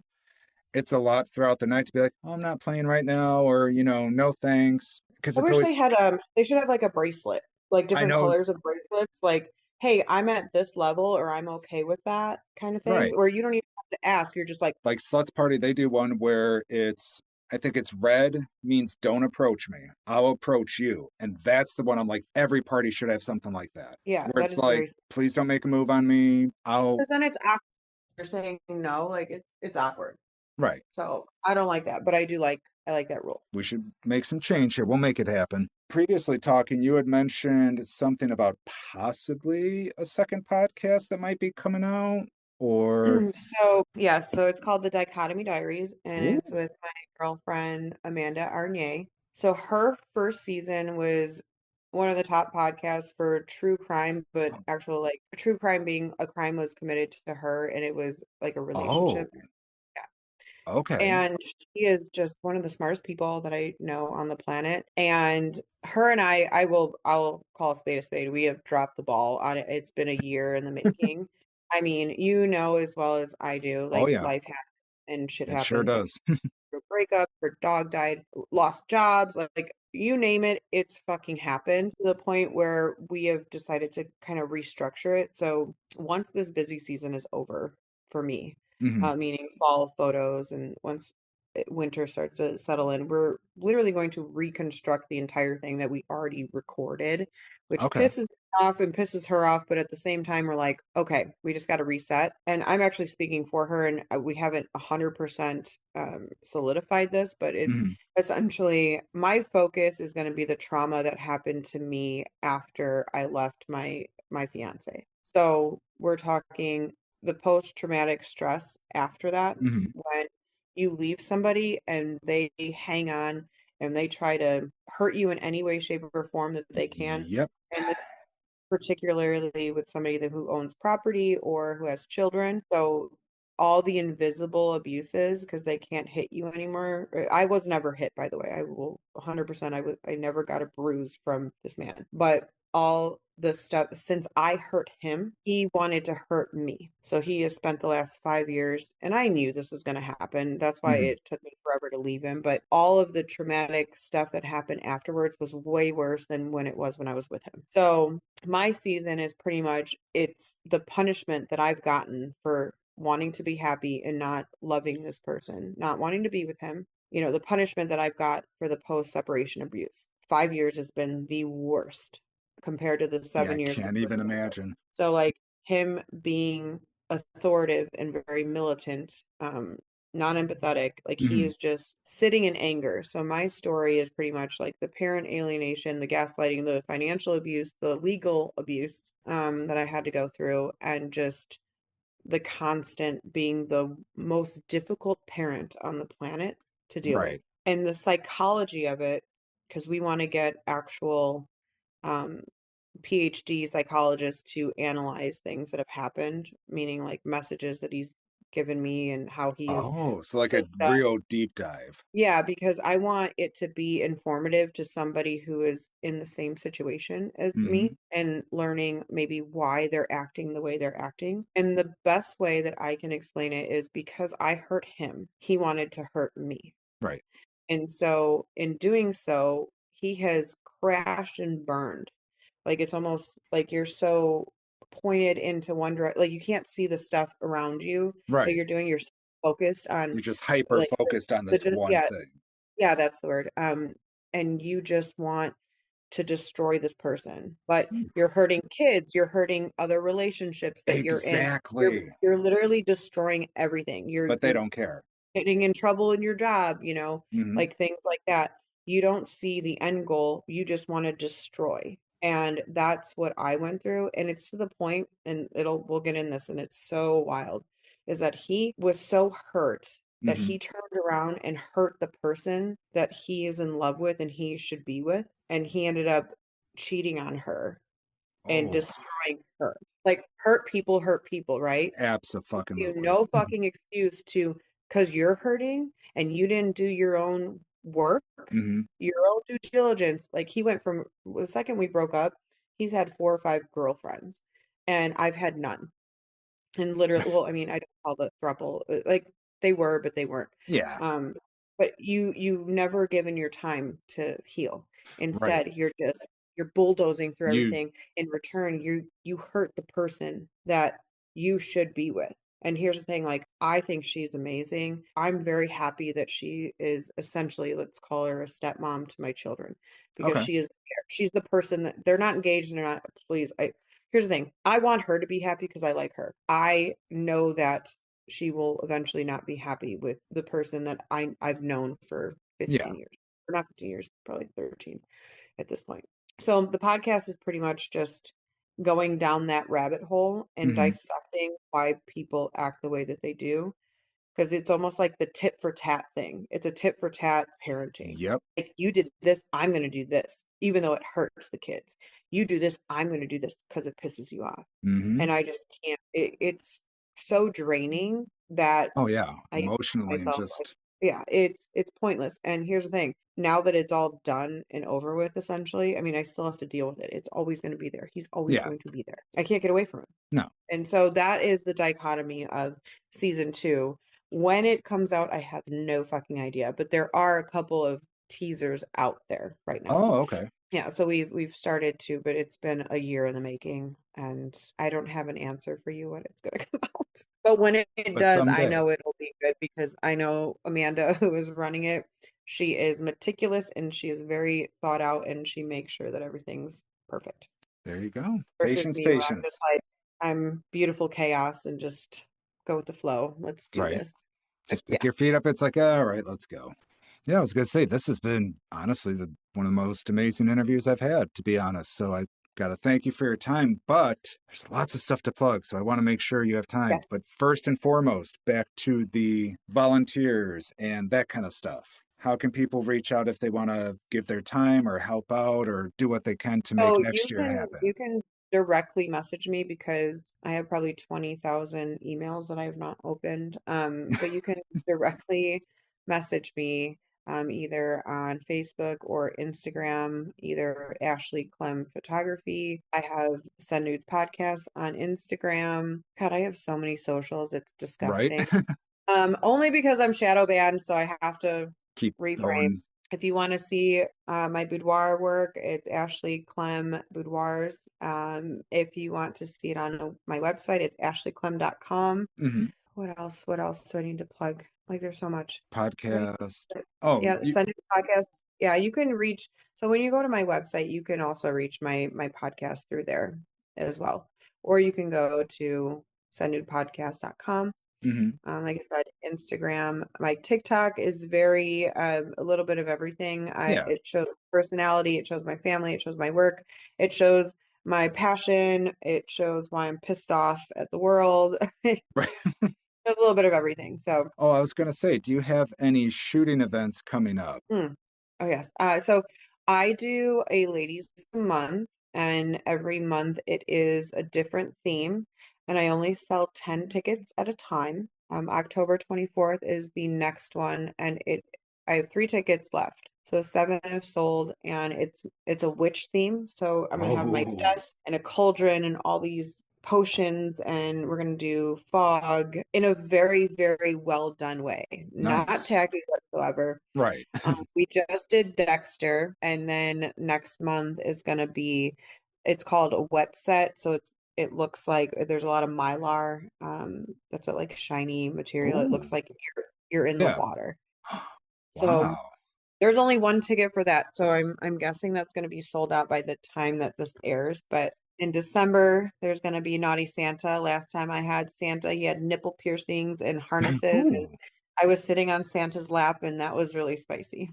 I would sit on that Santa's lap as well. I'm not mad. That's whew. Yeah, maybe you should come to that one. Right. So for that one, that's at the photography website, right? If they're looking for events, upcoming events and tickets, That's usually on my socials. socials, So okay. TikTok, yeah, TikTok, Facebook, Instagram, Instagram. or you can just reach out to me and say, "What do you got?" Or you can Perfect. look on Eventbrite. Eventbrite usually has it, but you'll have to like search me by name. Ashley, I really appreciate your time. Thank you for stopping by the neighborhood, and hopefully we'll have you on again. Thank you for having me, and own you're naked. What did I tell you guys? Was Ashley not simply amazing? Words can't express how truly thankful I was that they gave me their time, their effort, and everything. Ashley and I have been talking since the spring about getting her on the podcast, and I'm really glad everything lined up. Her story is truly amazing, and the efforts and community service, she's an amazing human being. No way around it. And if, like she said in the episode, hopefully they'll get the Sirens Ball up and going again. They did say if you can help with sponsorship or, outreach, things like that for the event, she gave her email, or you can always email me here, suburbanslutpodcast@gmail.com, and I can absolutely forward it on your behalf. I really want us to come together, pun intended, try our best to help out Ashley make this comeback, because I think empowering women and giving them that strength and beauty that they already have, but magnify it times 10 is so crucial, especially with how bad the world is right now. Lift up your fellow people. Support people when you can. Without further ado, the lovely Lauren has sent an email that I must read to you, not in this vocabulary dialect, but I just didn't know how else to say that, so I just kind of went British. Okay. So this was from longtime listener Lauren. Lauren, I know you're listening. Thank you again. Girl, you are amazing. You are simply the best. And I am truly thankful and grateful to have fans like you that follow and listen to the show. So here was the email I got from Lauren. Insert Lauren's voice. I'm not going to do her voice, but this is the email as it starts. Welcome back. I'm glad that you have continued this podcast. It is definitely a fun one to listen to while I am working. XD face. Thank you so much for your review of King Spa. Honestly, I have wanted to go there for a while, but I have been very hesitant because I'm not sure if it would be worth the price. And I really wasn't sure what to expect. However, now I definitely think I'm going to go. It might even make going out there Christmas presents to me and my husband. So again, thank you again so very much. Smiley face. Not sure if you're still giving them away, but I'd love a swag bag. Sidebar, you're the first one going out the door. And sidebar. I'm also going to be at Kinky College later this month if you wanted to skip shipping and exchange there. No pressure though, I can also send some monies for shipping too. As far as the questions, question 1. Honestly, I would rather do a year without sex than 5 years of bad sex. As much as I love having sex, bad sex would be a little traumatizing for me, not gonna lie. Also, there are so many other things you can do other than have penetrative sex. There's e-stim, sensory play, flogging, oral, unless all forms of sex is out. Kissing. For me, because I am demi, having sex is just a way to connect with my partner, and as long as I'm able to connect with them in a way that is intimate, I'm happy. Question 2. Public place or darkness for sex was darkness, because public spaces could potentially violate consent, and I am too much of a wuss. As much as I love to touch my partner in public when no one is looking, I don't think I'd want to only be able to have sex with them in public spaces. And the third question from our previous episode, tantric sex all the way. Not gonna lie, I had to look this up, and again, I'm demi, so being able to really be with and explore my partner is, well, chef's kiss perfect. But yay, thank you for a great first episode. Take care, Lauren. Lauren, you are the OG slut of this show, and seriously, thank you for being around. Thank you for the feedback. Your swag bag is absolutely going out in the mail. No, I will not accept any monies for this from you because you're considered a friend here on the Suburban Slut podcast. I do love your answers to all the questions. Thank you so much for playing along. Guys, if you ever want to play along, just send an email, suburbanslutpodcast@gmail.com. Just aware when you play the games, those responses will be read, so just let me know if you want a fake name or just your first name, whatever your preference is. Now, on to something you've all been waiting on the edge of your seats for. You simply cannot wait any longer, and I'm not going to make you wait any longer. It's time. It's time. It's time for the official Sluts Party Xstacy 5 review with Sammie, Shane, and Meredith. Please enjoy. Okay, organized chaos. We have this. Mm-hmm. This is going to go smooth.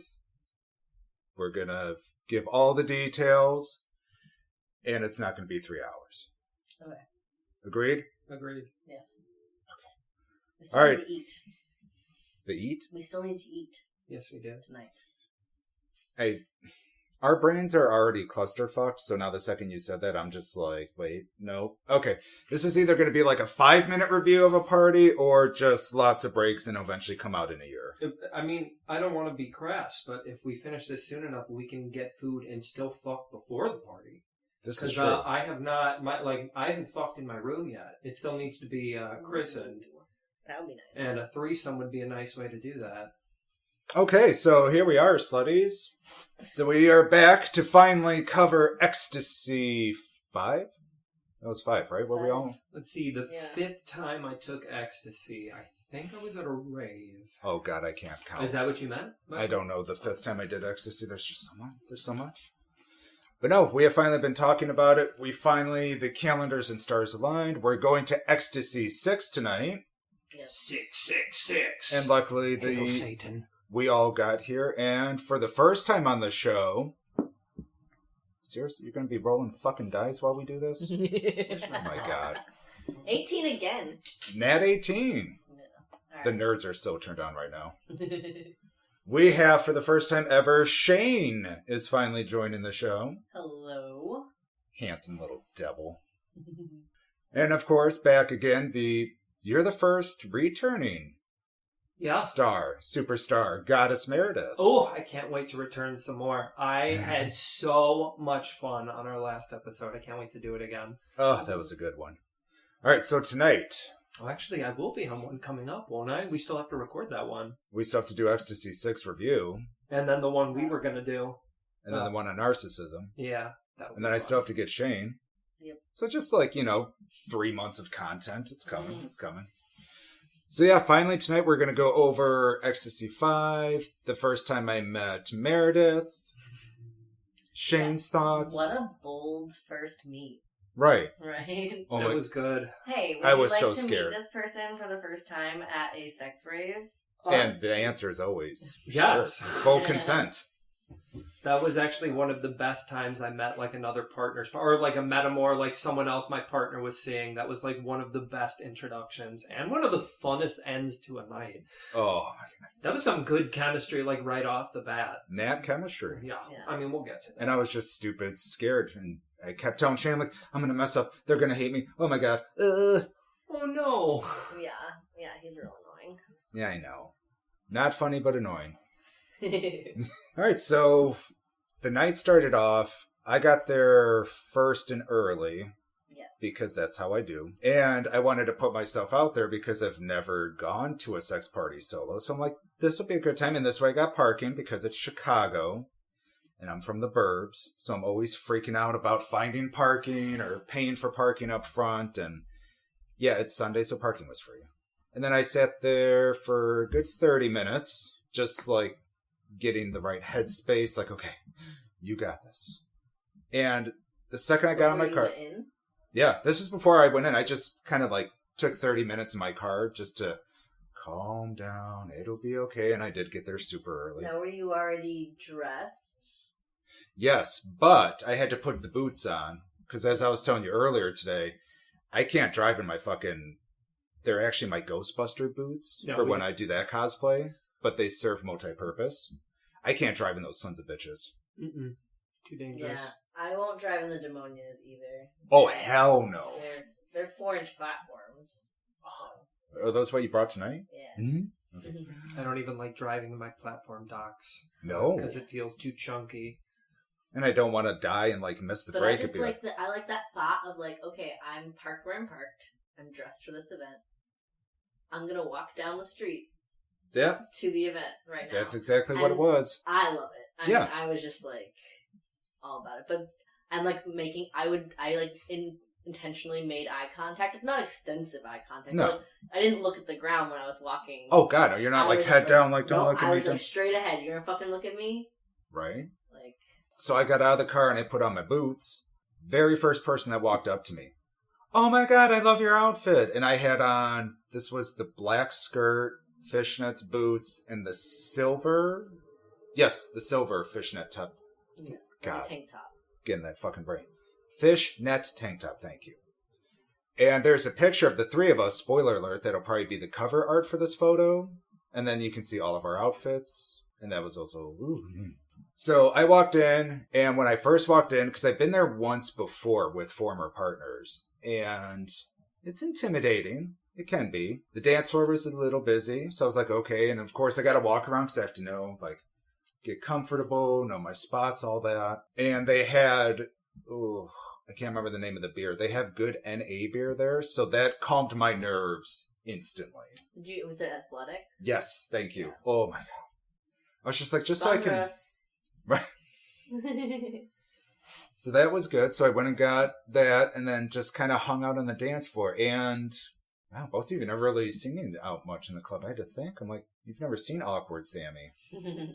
Well, believe me, I've seen awkward Sammie. Because I will absolutely sit against the wall, doing the white guy, nodding my head, cheers in my beer, like, oh, hey, hello. But I started pushing myself out there, so I got on the dance floor, and amongst other people, I'm like, I'm by myself, it's okay. These are sluts too, you're with your people, just kind of trying to get loose. There was one moment, well, there was two moments now, I had to think about it. So I never really asked people to dance because I'm terrified of rejection, because that sucks. And I was like, what's the worst that can happen? What's the worst that can happen? Well, they can pull a gun out and shoot you in the face. And I'm like, no, that's not going to happen. Sidebar. The last time I asked someone to dance, it turns out they were in college. This is very recently. Oh, this is recent? Yeah. Yeah, Okay. I was at what's the fucking Crucible in Madison. Yeah. And heard good things. It was very fun. We might have to road trip, the three of us.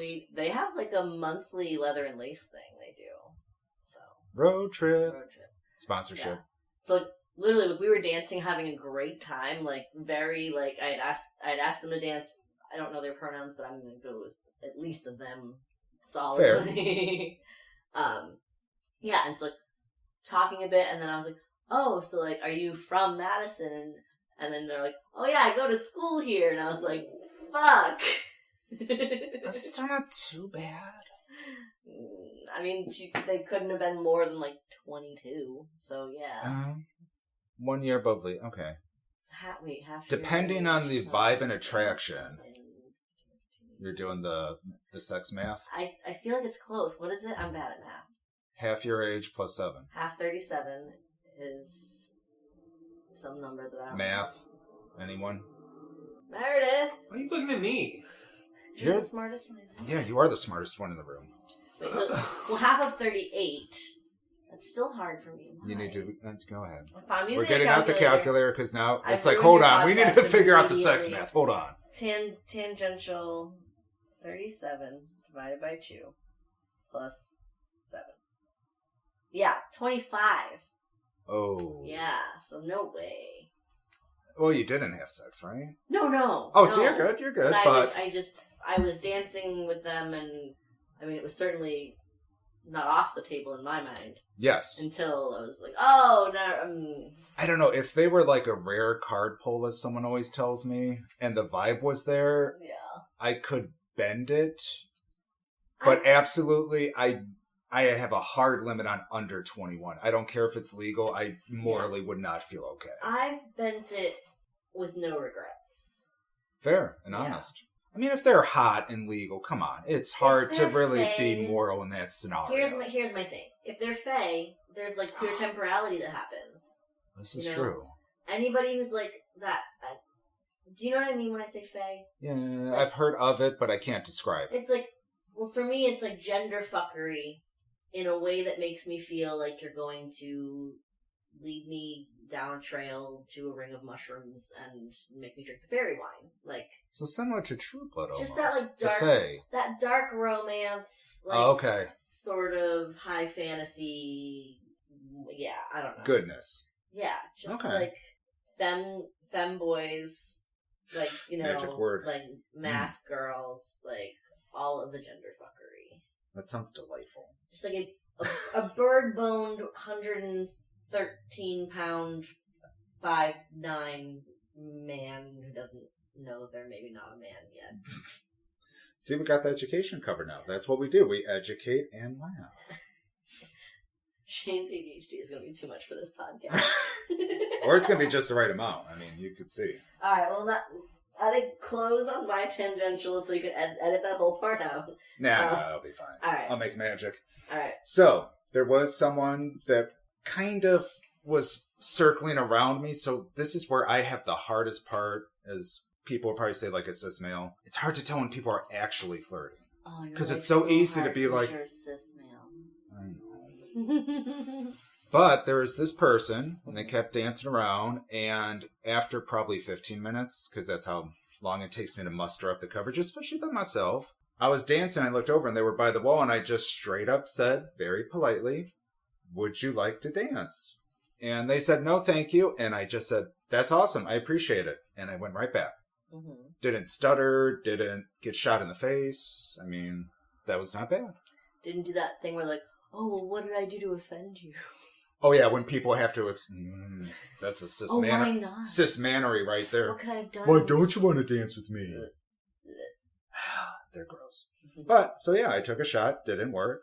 And there was one more time, and this one I can't remember, but it was the same thing. Like, we were kind of dancing in the same vicinity.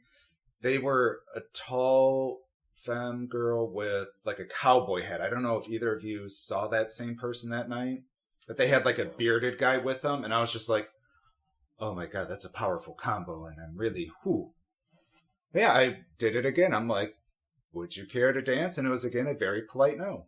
And that's the thing that I love about Sluts Party is people are polite. Yeah. You're not going to get someone that says, ew, no, or like, ugh. Yeah. Very polite, very consensual. Well, and the baseline is consent. You know, it's not one of those things where like you're going to have someone like grinding up on you for a bit and then you start having a conversation about consent. It's like, no, before you even touch me, like that's gonna be a thing. It's not like a regular nightclub where you just come up on someone and start, no, you have to ask. ask. And there's your boner. Right. Oh, hello. Didn't want to know my name? Okay. Yeah.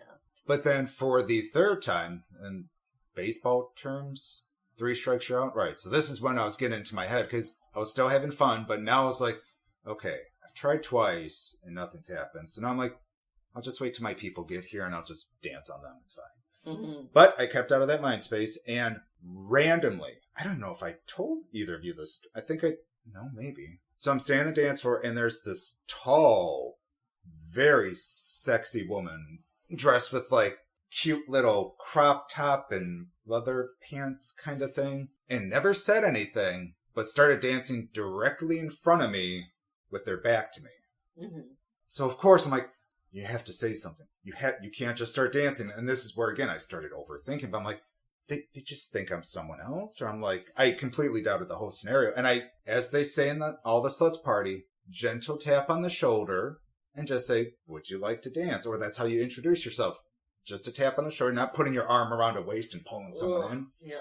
They just smiled and nodded at me. Mm-hmm. So right away, I'm like, okay, this person's on drugs, which is okay. And that's why I'm glad we still consent. But I'm like, I know that face and I know that dance. So I'm like finds like. I'm like, all right, you're good. But we asked. And yeah, they said just a head nod and a smile. I'm like, okay. And started dancing, put the hands on the hip. And the whole time I'm sitting there and it's so stupid. This was like one of the hottest people I've randomly danced with in my life. Like they looked like they could have been a go-go dancer or something. Mm-hmm. And just for 5 minutes, it was circling around. Like I went to the front, again, asked if this was okay, because I was super just being cautious, because I didn't want to fuck up. And we danced like a whole song, and it was really fun. There's no fuckery, just dancing and a little grinding. And of course, I had a skirt on, so of course they were grinding on me a little. I'm like, patience. Mm-hmm. And then after the song, they were like, thank you so much. I'm like, thank you. And I'm like, do they think I don't know what, if I looked good or what, but I just questioned so many things in that moment of time. And that's when I took a break because I was like, okay. And that's when I believe you two showed up. Mm-hmm. I believe, because it was when I was taking a break and then I just had to collect myself and then did a little more dancing. So how is it when you two showed up? Because you rode together and showed up at the same time. Yes. So I wanted to make sure we went over, like, the entryway, because I always get anxious about, like, what's the deal, right? Like, what's the deal with the black box? Oh, you know what like I mean? Jerry Seinfeld?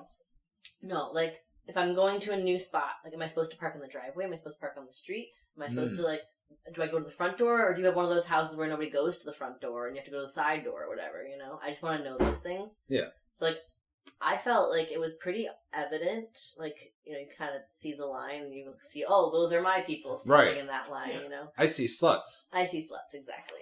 But then when you walk in, there was, like, a table to the left, and that's when you were able to grab a wristband.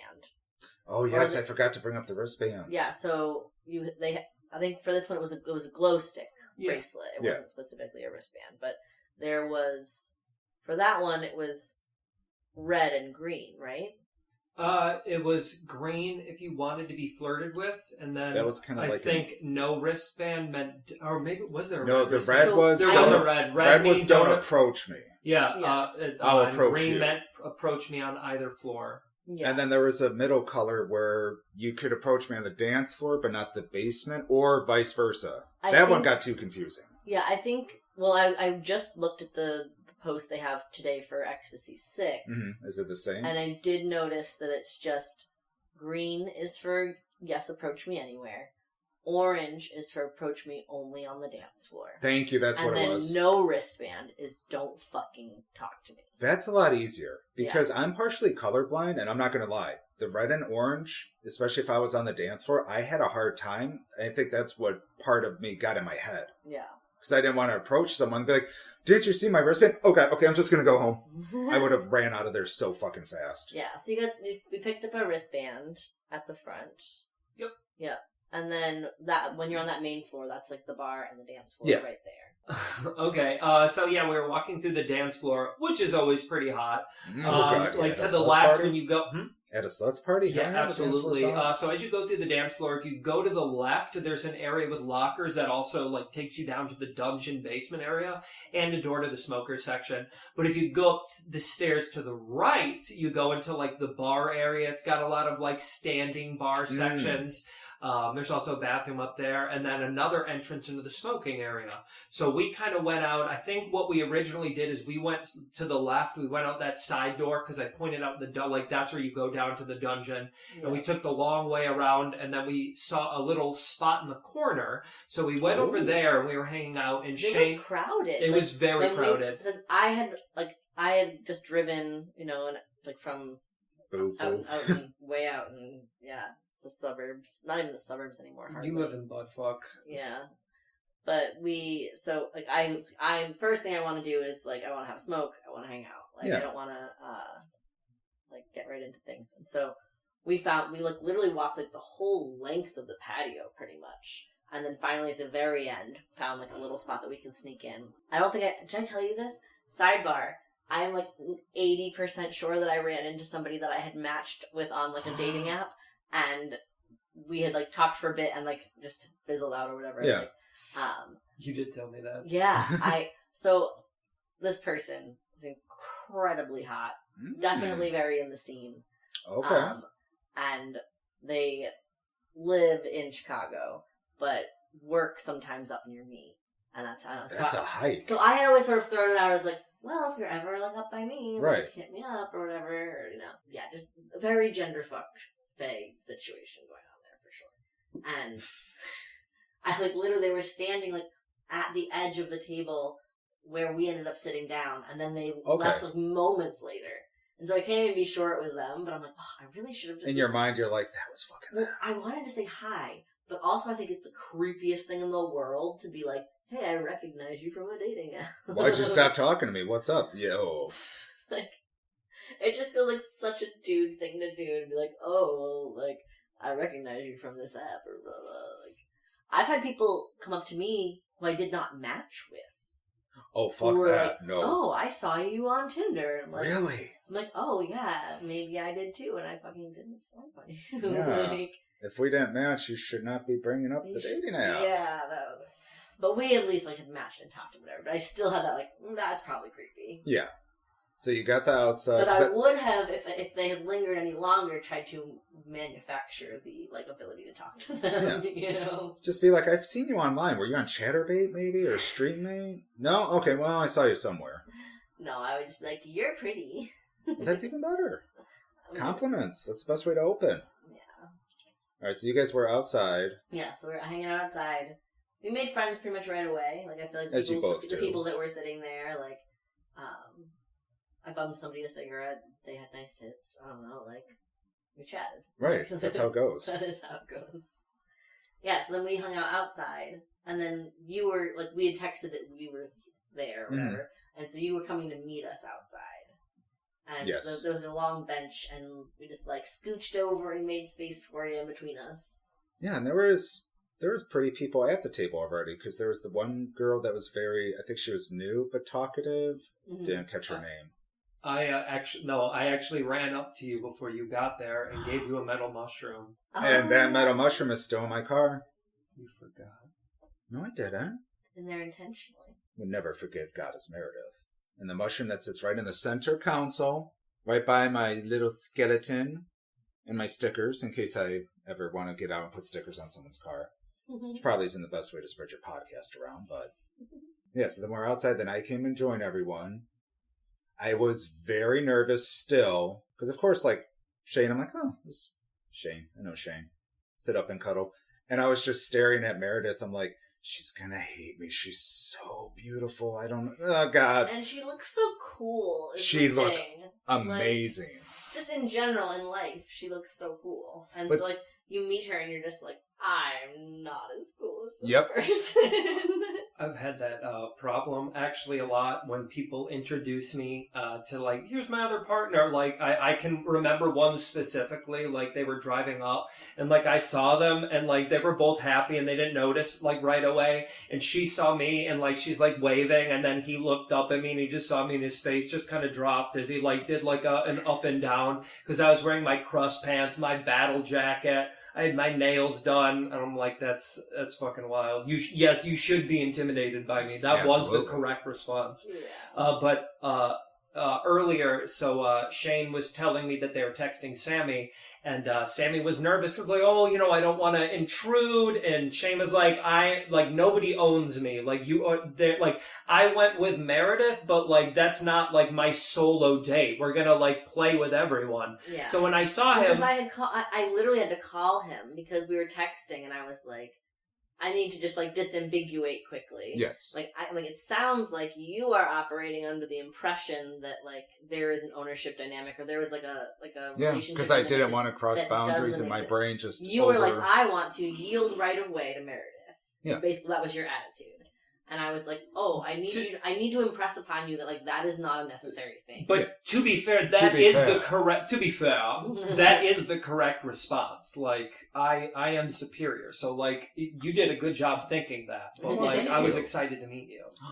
Well, plus I knew you were very sapphic. And that's why even more so, I was like, I am, like, they're just going to see me as a man and be like, fuck that. That was probably my fault, too, because, like, I had my understanding of, like, Meredith's, like, preferences or whatever you can call them. Yeah. And I was like, oh, like, I think I was trying, maybe that was maybe me being, like, protective or, like, just ego. Well, no, because I even brought it up to you, because I was like, oh, well, you're just going to be an ally. Yes, like, because I even brought up, I'm like, well, what if the vibe's there? And you're like, I don't think you need to worry about that. Yeah, I don't think she's gonna like you. It's cool. I did. Like, I am. That happened. I am so sapphic leaning that for, like, years I just called myself a lesbian. Because it was, like, easier to weed people out.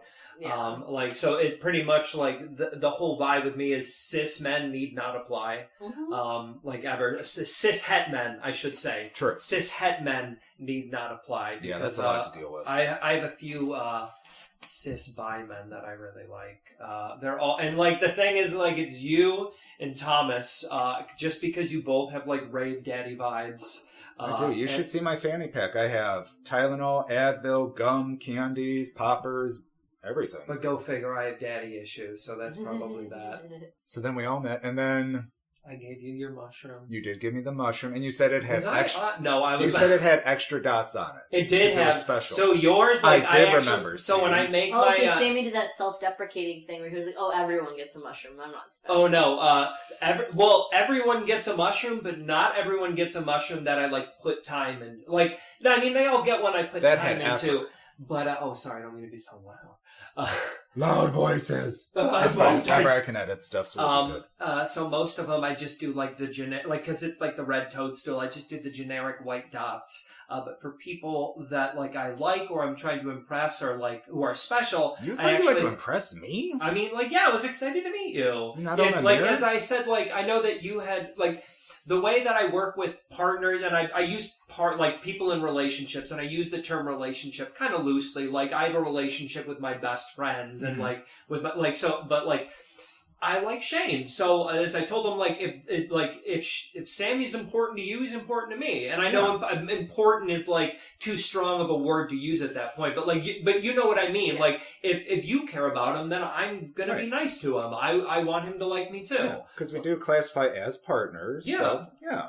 And that was the same thing. If you like your partner, then I like your partner. This was technically like most of the time. Partner meeting parter. I mean, I should say it's. I won't do it always. There have been some people in the past that I'm like, but we're not going to get into that. That was a different ecstasy. It was the worst. Anyway, sorry. It was the worst way I ever met a partner's partner. And that's what it was. It was partner meeting someone else's partner. So it's just that dynamic and. It can go wrong. I was worried about that too, because literally I was telling Shane the last time I met somebody at like a partner's partner at a play party. Oh god! It literally went down in the books as like that was probably one of the worst ways I've ever met someone's metamor. And then like, so what'd you think of them? They're great for you. And then that's exactly my greatest fear. That we're eventually going to do a whole episode about horror stories. And I think that might be an ongoing segment because I have So do I. I also want to point out she started it. I came up really excited with a mushroom for her and a joint that I had packed of the special shit someone home grows. Excuse me. Do you want me to say that again? Anyway, it wasn't my fault. I tried extra hard when I met her. I had a metal mushroom that I had made specifically for her and a joint of the special weed that my friend home grows. It is potent. So I was like really excited to meet her, but she was not excited to meet me. Again, like, look at me. Look at me. Yeah. I'm phenomenal. I'm S tier, baby. I'm a legendary card pull. S tier, that's the part I always forget. I got the card pull down. So then eventually we were like, let's go get, was it drinks, water? Yeah, it was something like that. And then, so me and Meredith were like, oh, I will join you. And I was like, sure, let's go. Yeah, I sent you guys off unsupervised even. That was bold. Yes. I was stupid fucking scared. I'm like, this is where she's going to pull me aside. Stay away from Shane, motherfucker. Cis-ass man. But I was very... But no, me and Meredith went in, and I was very like, it's so lovely to meet you. You're so beautiful. Oh my God, I get everything now. Oh yeah, I was very excited to meet you. We were standing in line for drinks because like I wanted a water also, and like I thought, what we were talking for like 2 or 3 minutes, like 5 minutes tops. A little bit of a busy bar, I was just like, you looked extra cute, and I was like, can I kiss you? And he said yes. So we started making out right there. And then, which I had it's a great zero. Way to break the ice. It is. It was, but I had no idea because I was like, she said she's gonna hate me, and then she's asked if I could kiss you. And I was like, Zapsa-fucking-lutely, yeah. Especially because I was like, yeah, he's cute, and like it's something. I liked his outfit, and I'm like, it seems like it's gonna be really fun to play with him in the basement. So I'm like, yeah, let's try this out. Let's test the waters. Yeah, you gotta see how each other smells, right? Mm-hmm. Mm-hmm. Yes, and that is a big thing for me. He smells good. I have to like the way someone smells. I'm weird about that. So then we came back outside, had our little moment, and then, of course, just sandwiched Shane right between us, their favorite spot to be, as we'll learn later in the evening. Oh, and then at that point, I tragically lost my strap. Sorry, I yelled. Oh, that's right. At that point, I tragically lost my strap-on, and I could not find it. Only at Xstacy. As I said in the last episode, I've had my bottom surgery, which is beautiful. We like to call it my $250,000 pussy because there it is. That's why my box will be better than anyone else's. Because have you ever met? Honest question to all of you: have you ever slept with someone who had a $250,000 pussy? Yes. You have me, but apart from that, everyone else got theirs for free. Yeah. You know what I mean? Valid. Yeah. So then we went home, and it was a great evening, right? No, we have yes. Oh yeah, there was one more thing that happened. We didn't even go to the dance. We went straight. The three of us didn't go to the dance floor. No. Right. No, I don't think so. I sometimes people were worked up already. Yeah. When we all got together. Who was worked up? I think I didn't. Wait. Well, when isn't Shane worked up is the first question. I don't remember. I feel like we did something before Xstacy. It's a big possibility. It's not. Anyway, the point is, Shane and I were kind of revved up at that point. Oh yeah, already. I kind of live in a. I live in like the borderline red zone. To be fair, if we're talking Right. about You wake growing up and it's just like, I need some Sammie audio. Hold on a sec. Okay. Yeah. But no, see, we didn't do the dance floor. I'm just trying to remember.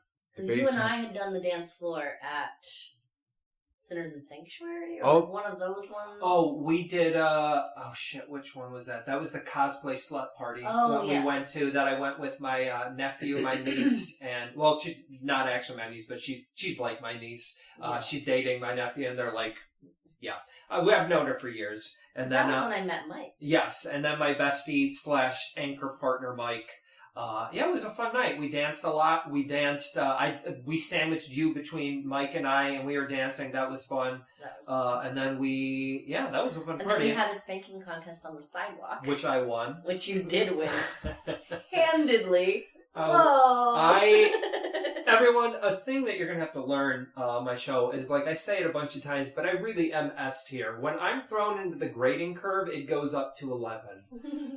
That's a Spinal Tap reference, though. Anyone who knows the amp's going to 11. Oh, God, I'm old. Yeah. So I'm trying to think. So yeah, so then we went downstairs because... That was a long line, too. Yeah, there was. It was. The line it was- wasn't like. Because we waited a while, too. Oh, yeah. We were there. I saw Jenna walk by, and I got to say hi to her because she was with her partner. And then... I don't think we were...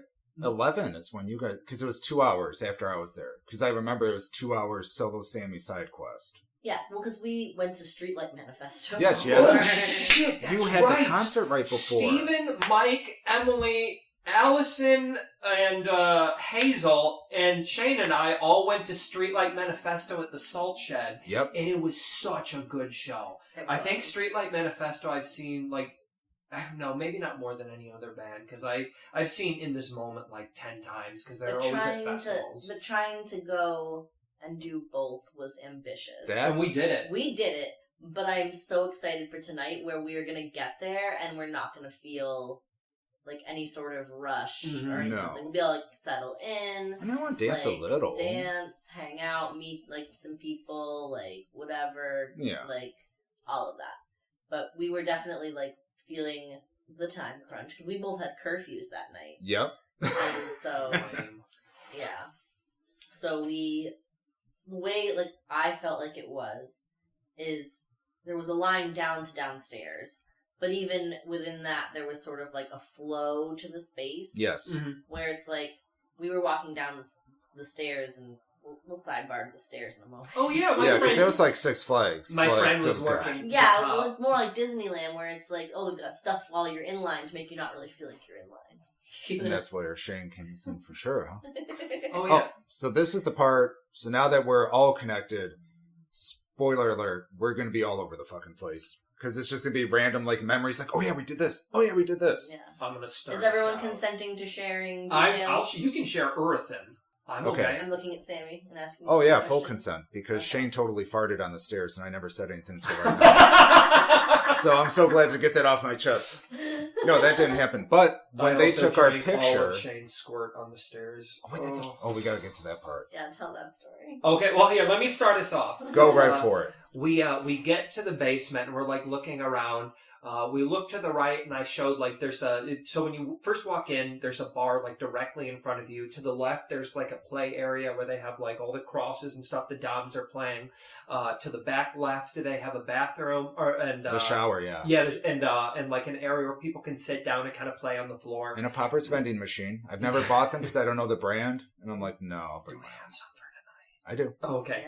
Yeah. So we saw the line, we looked in there, and then we ended up going to the corner, and like, I Mhm. think what happened is like, I was against the wall, and I just took my thong off at that point. I was like full box out.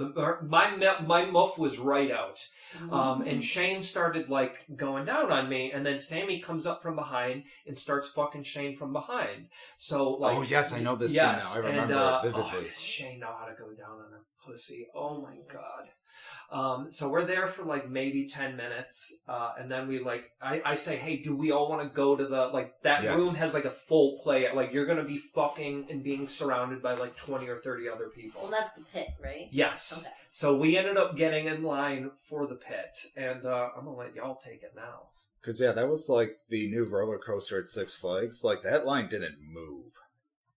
And we were running out of time. Yeah. Because the curfew, so we're sitting there like... we're doing math. We're like Google Mapsing things. We're like, okay, so we're this far away. Yep. And I'm like, I can't be late for curfew. Oh, my God. Yeah, no. Can't. So... But no, that was... So when we were in line, that's when... But there was like a half set of stairs. Yeah, and you're a short prince. Yeah, so I love an opportunity to get elevation on people. Mm. So, yeah, I was like 2 steps up, I think. Maybe just 1? Yeah. Probably 2 for Meredith. 2 for Meredith, yeah. Yeah, and literally, so I just like playfully put 1 foot like 1 stair higher up, and then she got on her knees and ate me out literally right on the stairs. Yeah. And I'm like... all in line, so there's people all around us and people walking by. And I even had the moment where I'm like, are we officially in the clear here for... I remember you said that. And I don't know. And I told you, I'm like, look around. I'm sure if like we're officially... Because on the dance floor, there is no sex. No, you cannot do any of that stuff up there. You can kiss and grind, but you can't be like, boinga boing. Yeah, so... Boinga boing is going to edit it out. Yeah, so I had that moment, I'm like, ooh, this is okay. But also, that makes it better, even. So, right. Yeah, so Meredith just literally ate me out on the staircase, and she's very safety conscious. Mm-hmm. She didn't want to create a slip hazard. So she's fingering me, like, Meredith just knows how to finger me. I'm the best. Nobody else. Watch this. Sammie. I can't even explain it to people. Are you guys... I can't even make people do it the way you can do it. I know. Ready for this, everyone? Sammie, who's the best you've ever had? Meredith. Shane, who's the best you've ever had? Meredith. There you go. Bada boom.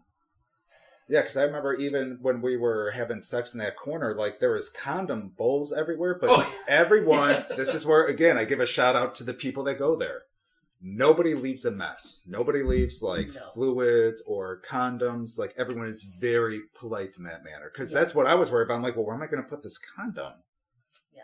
So then we had the stairs, and then... Yeah, but literally, we didn't actually cover the fact that Meredith, is fingering me so well that within, like, minutes, less than... The floodgates were ready. Yeah, I was just, like, going to come. There was nothing I was going to do about it. And Meredith made sure that there was no occupational hazards, because she just drank it all. We did not want OSHA showing up. Literally drank it all. OSHA would shut us down. Oh, yeah. And I have a welding job. I've had to deal with OSHA. It's a nightmare. No one there was wearing non-slip shoes. Now, if I slipped and hurt myself, then I would have been like... That's a lawsuit. And then we also had, while we were in line, that idea of... Shane's like, could you put me against the wall? I'm like... I think I could, but it was a very, very tight hallway. I'm like... Was I helping hold you up for that? Or helping hold them up for that? Well, it was when... So if we were going to do what I wanted to do... Yes. We were going to block egress, was the problem. Right. You did, for a little bit. Momentarily, we did block egress. Yeah, you wanted me to pick you up, have you, like, put your legs around me, and then push you against the wall. Which is definitely a bucket list item. And so, but the way it was, I don't remember exactly the mechanics of it, but... It's a tight hallway. We were both wedged. Our backs were both against the wall, I think. Yes, it was that tight. Yeah. And there was that weird guy in front of us that just... He got my vibe alert, but I just was watching the whole time. I'm like, if he wants to walk by, he can't. Yeah, I don't think I noticed that, but... Either way, there was like a very brief moment. I was distracted. Where... and that was also, in that moment, also, you were mathing for us. Because we were trying to figure out... This is where Brave Dad comes in. Do we really have time to be in the pit? And so I'm juggling with the idea of fucking Shane against a wall, looking at the line ahead of us, how busy the pit is, and I'm like, guys, team, comrades, we still gotta do that part, but... We have to leave. Yeah, I'm like, by the time we get into the pit, we're gonna be late. Yeah. And I mean, I looked in the pit. It looked really fun. I mean, hopefully tonight, if stars align, great. But it's one of those things where, no, we have to be responsible. And I hate having to be, it's not the wet blanket, but it's dad mode. It's like, come on, guys, we got to get going. Sometimes in strategy games, you got to make hard decisions. We decided to get out of that line, and we can fuck just as well in a corner. I'll tell you that. We're all very good at fucking. Meredith knew what to do. I knew exactly what to do. So like we just went out, and then we had that. What was it? It was like the weird. Not the bench. It's a spanking. Spanking tank. Yes, thank you. Spanking bench. Spanking bench. The supports for the legs and the arm and the bench. There yes. So we originally, I think, we tried to have Shane stomach down with Sammie fucking them from behind and them sucking my clit. But, like, it was kind of low. Sammie was crouched out. It was a little bit of an angle, and my chin had to be up, kind of. Yeah. Right. And I had to lean on Shane, so of course I'm like, oh, we're going to break the weight limit on this real quick. That's what my fear was. I'm like, oh, God, here we go. You were, like, crab core, too. Yeah. You were, like, legs popped out. That's why you squat to depth, people. You were going to start singing right there. Yeah. But then, whose idea was it to flip Shane? Was that yours? I think it was yours. It was Shane's, Well, I think it was me because I tried to just, like, motion. Yes, you were using your hands very well. And you had a question about, like, is this a consent thing? Like, you paused and were like, okay, what's happening here? And I was like, no, just fucking flip me over. And that's consent right there. Yeah. Fucking flip me over. Yeah, so then I was on my back, and Sammie was fucking me, and then Meredith just used, like, the sides of the bench and straddled my face. That's how she did it, yeah. You almost died down there. I was fine. I thought you were going to pass out. I was fine. I heard you gasping for air a few times. Shane does not need air. Because that's the only way you need to breathe. You hold your breath for a long time, and then you gasp, and then you go back. Like, it was strategic. It was not, I was never in any danger. I mean, you made me come eventually, so I almost crushed your head. Like, so no danger. Well, you're the only person I've ever been with that I was genuinely afraid was going to destroy my glasses. You and those glasses. Sorry. I love my glasses. They're very cute. Especially these ones for the Patreon subscribers later on. You can see a picture of my glasses. I texted a bunch of different options to people, like friends of mine, and I was like, which one makes me look most like a hot little gay boy? Oh, fuck.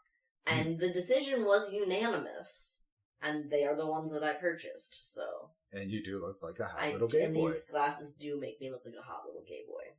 And I do enjoy that. But yes, Meredith is the only person who has genuinely made me terrified. I know. Yeah. I normally make you take them off just because I'm afraid I'm going to break them. And then you're like, give me my glasses. I'm like, well, there are lots of times where I'd rather see than, like, I can't, so for the listeners at home, I can see about 6 inches in front of my face in focus. And everything other than that. I didn't know it was that bad. To be fair,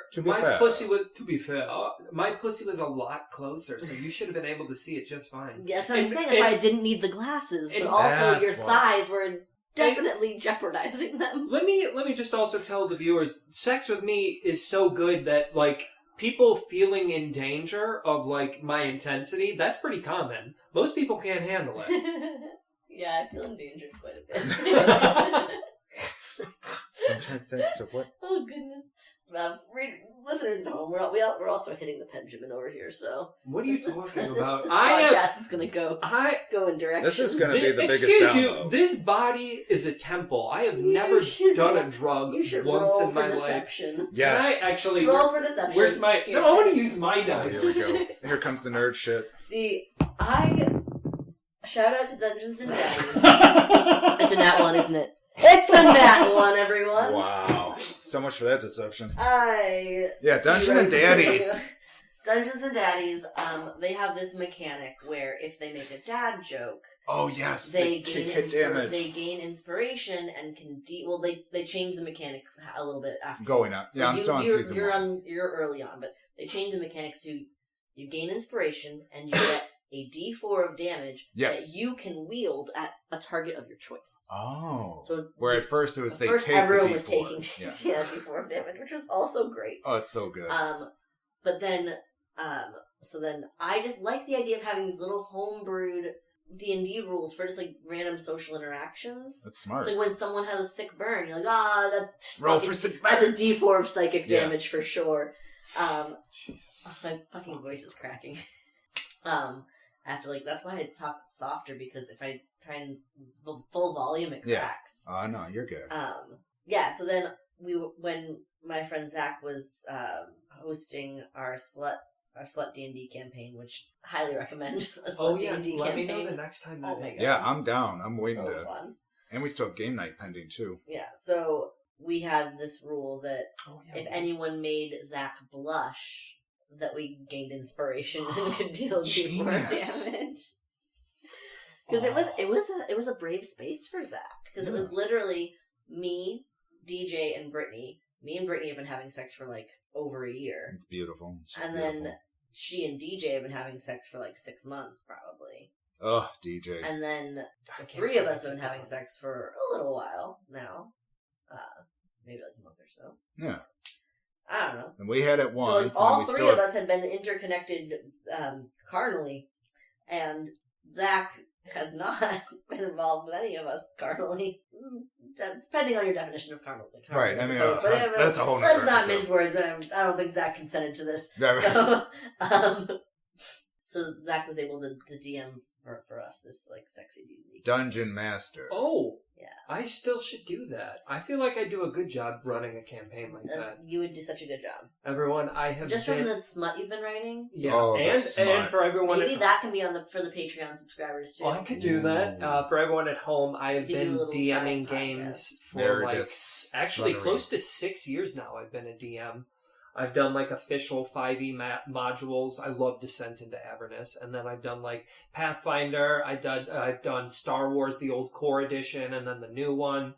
The new one took me a little while to figure out actually, but it was fun. I don't know, you're such a dominant personality, such a presence that I had to just fucking, I don't know, Do it. puff my chest out at you a little bit. And so I looked at you and I said, "Can I ask you a really unhinged question?" Those are the best. And you said, Yeah, please. "Yeah." And I said, "Do you want to smoke a bunch of weed before we go into this IKEA?"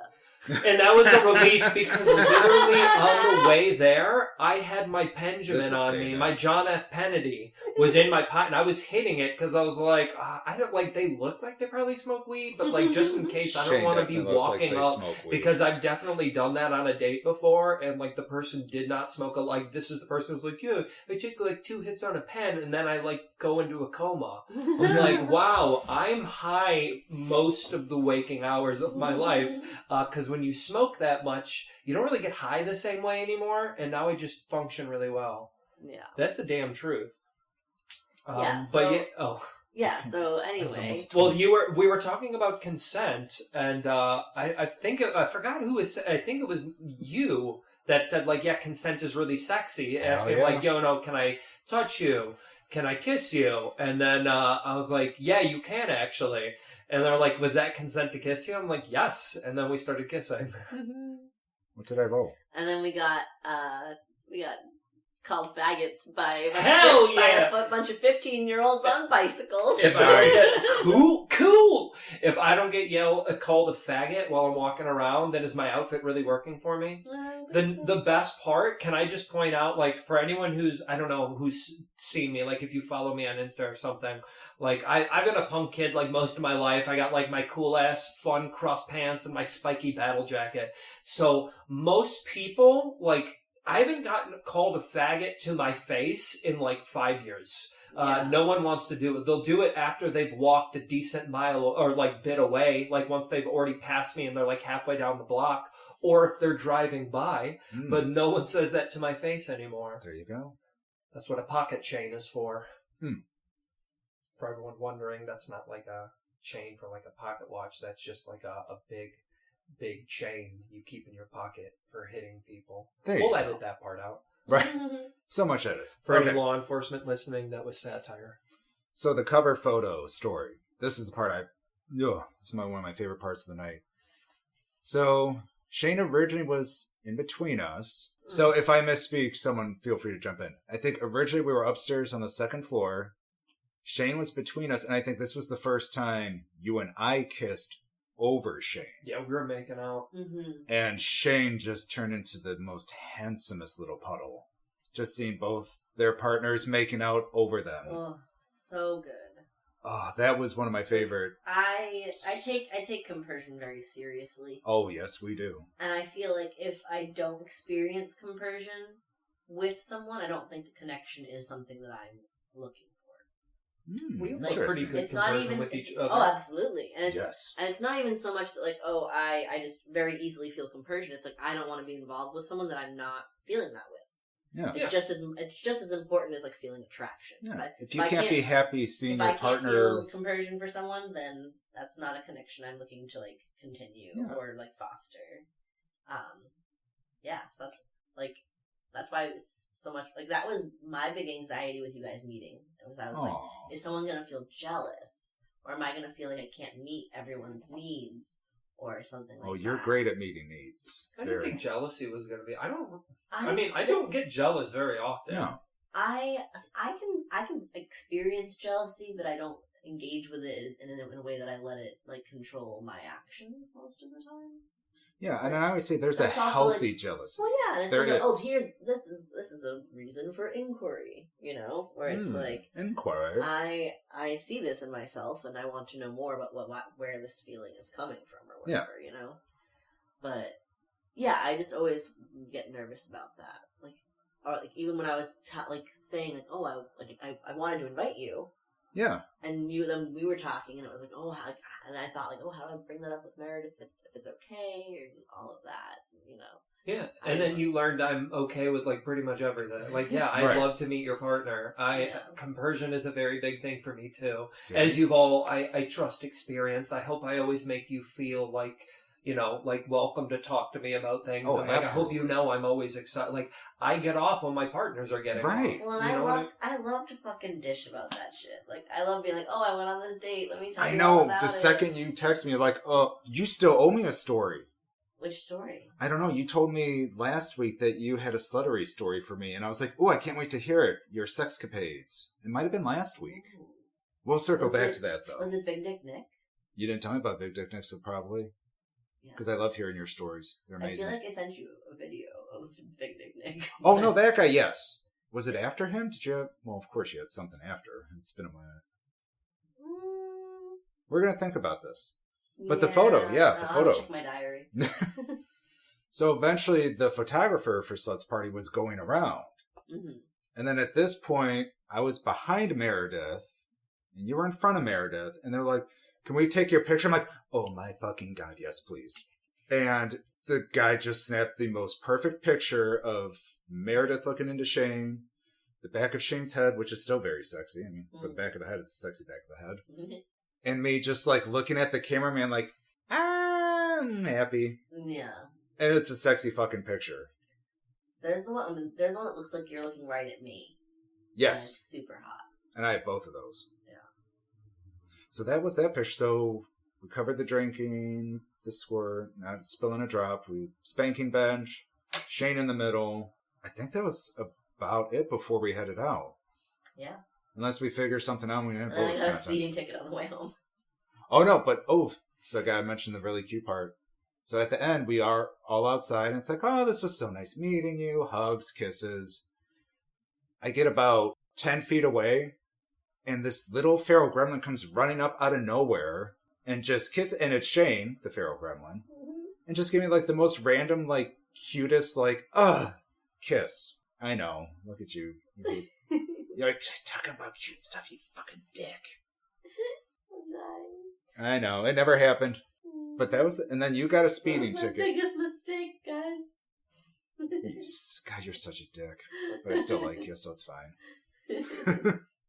But no, so Shane got a speeding ticket on the way home. I made it literally within minutes of fucking curfew. So I sped for a while because I was slated to be like 5 or 6 minutes late. Okay, I've got to make this up in transit. So I'm going to speed for a bit, hypothetically.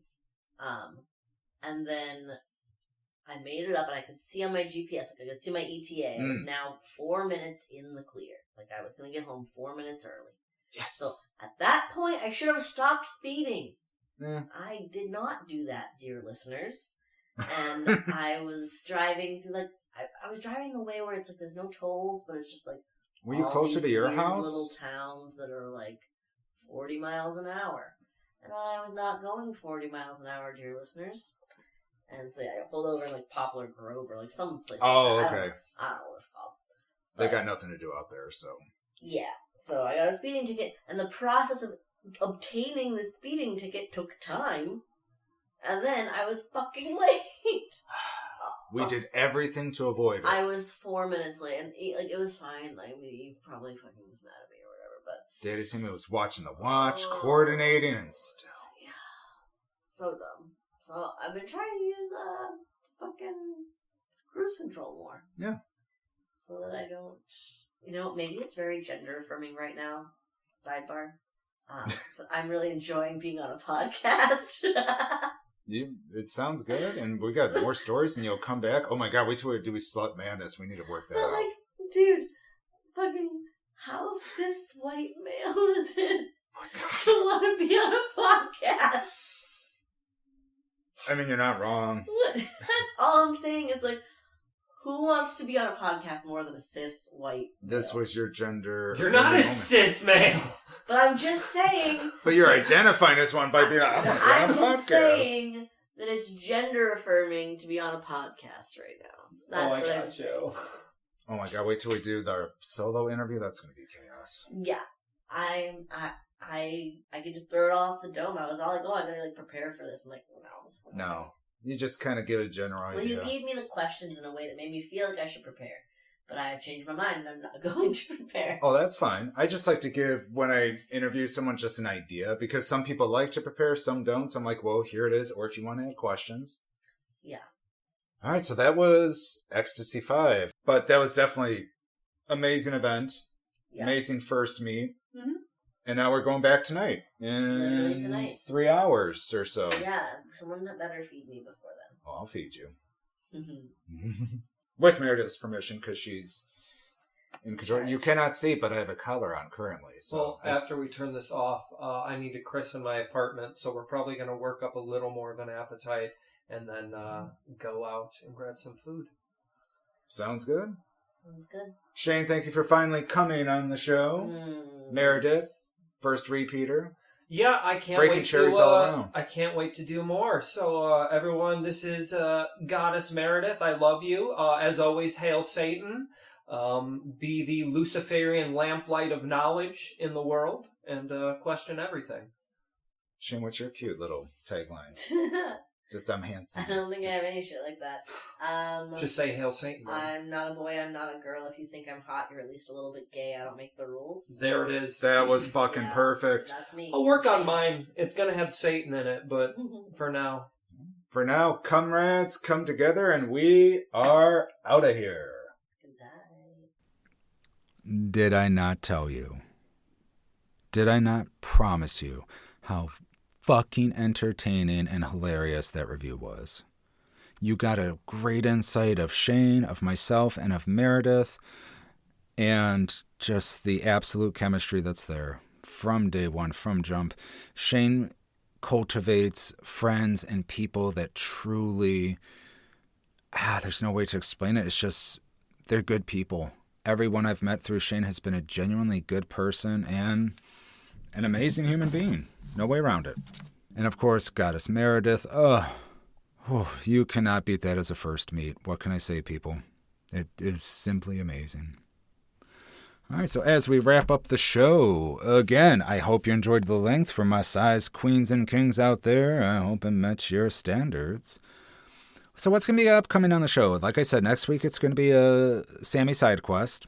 We also have Xstacy 6 review coming, where we met the delightful Paige, who I'm sure is listening and so eager to come on the show and share their story as well. I also have my exclusive interview with the best in the Midwest, Bowie Sinclair. You want personality and pizzazz? They're going to bring it to us. Slut Madness will be coming up next month. We're going to be recording that soon. Get it on the ground and absolutely look forward to all of your feedback. It's really going to help cultivate what that segment should be going forward. So please, all the feedback. And last but not least, it is in the works currently. I know the show has ads. I know it's like pennies on the dollar, but every bit helps. So what we're going to do going forward, it's in the wheels are spinning, things are happening. There will be an eventual Patreon for the show. It is going to be low cost. It's going to be affordable. And you're going to get episodes without ads, of course. You will also get exclusive media content. Yes, exclusive media content. All I'm going to say. So keep an eye out for that. Getting it on the ground. And like I said, the key thing that I'm going to do with the Patreon is I'm going to make it affordable. I know a lot of podcasts that honestly charge an arm and a leg, and it's just like, I don't got that kind of money. I mean, I love the show, but sorry, I cannot afford that. I don't have a price point yet, but I'm honestly trying to make it like under $10. That's how much I can tell you, because I don't think you should have to pay that much for a show you love and support. I mean, come on. So keep your eye out for that. That's all I have this week. Again, thank you. I hope you enjoyed this surprise double interview episode. And just like that, my sweet slutties, our night together has come to an end. But do not worry. Come back anytime. I will leave a light on for you and maybe even the door unlocked. Please follow your favorite Suburban Slut on Instagram at Suburban Slut Podcast, Facebook under Sammie Switch or the Suburban Slut Podcast page. Drop us a line or your answers to any of the games we played this week to suburbanslutpodcast@gmail.com. Most of all, of course, I know everyone says this and everyone's heard it, but it really does help support the show. Please like, rate, and follow and comment the show on your podcast supplier of choice, whether it's Apple, Spotify, or whatever floats your boat. I know it seems silly, it seems stupid, but people notice that, and things do come to fruition from that. Speaking of which, next week, once the details are more finalized, because of the great reviews, because of the downloads and everything, I have acquired our first official sponsor of the Suburban Slut Podcast. It's a company I use personally. It's a company I cannot stop talking about to my friends in the lifestyle community. And it's something I cannot wait to bring to your door soon. Stay tuned. All those details will be coming soon. Remember, pleasure is personal, consent is sexy, and curiosity keeps it fun. Thanks for sliding on in this week. Stay safe and stay slutty. No need to knock, the door's unlocked. Come on in, let's have some fun. We'll make it hot, won't wanna stop. Slide on into Suburban Slut. No need to knock, the door's unlocked. Come on in, let's have some fun. We'll make it hot, won't wanna stop. Slide on into Suburban Slut.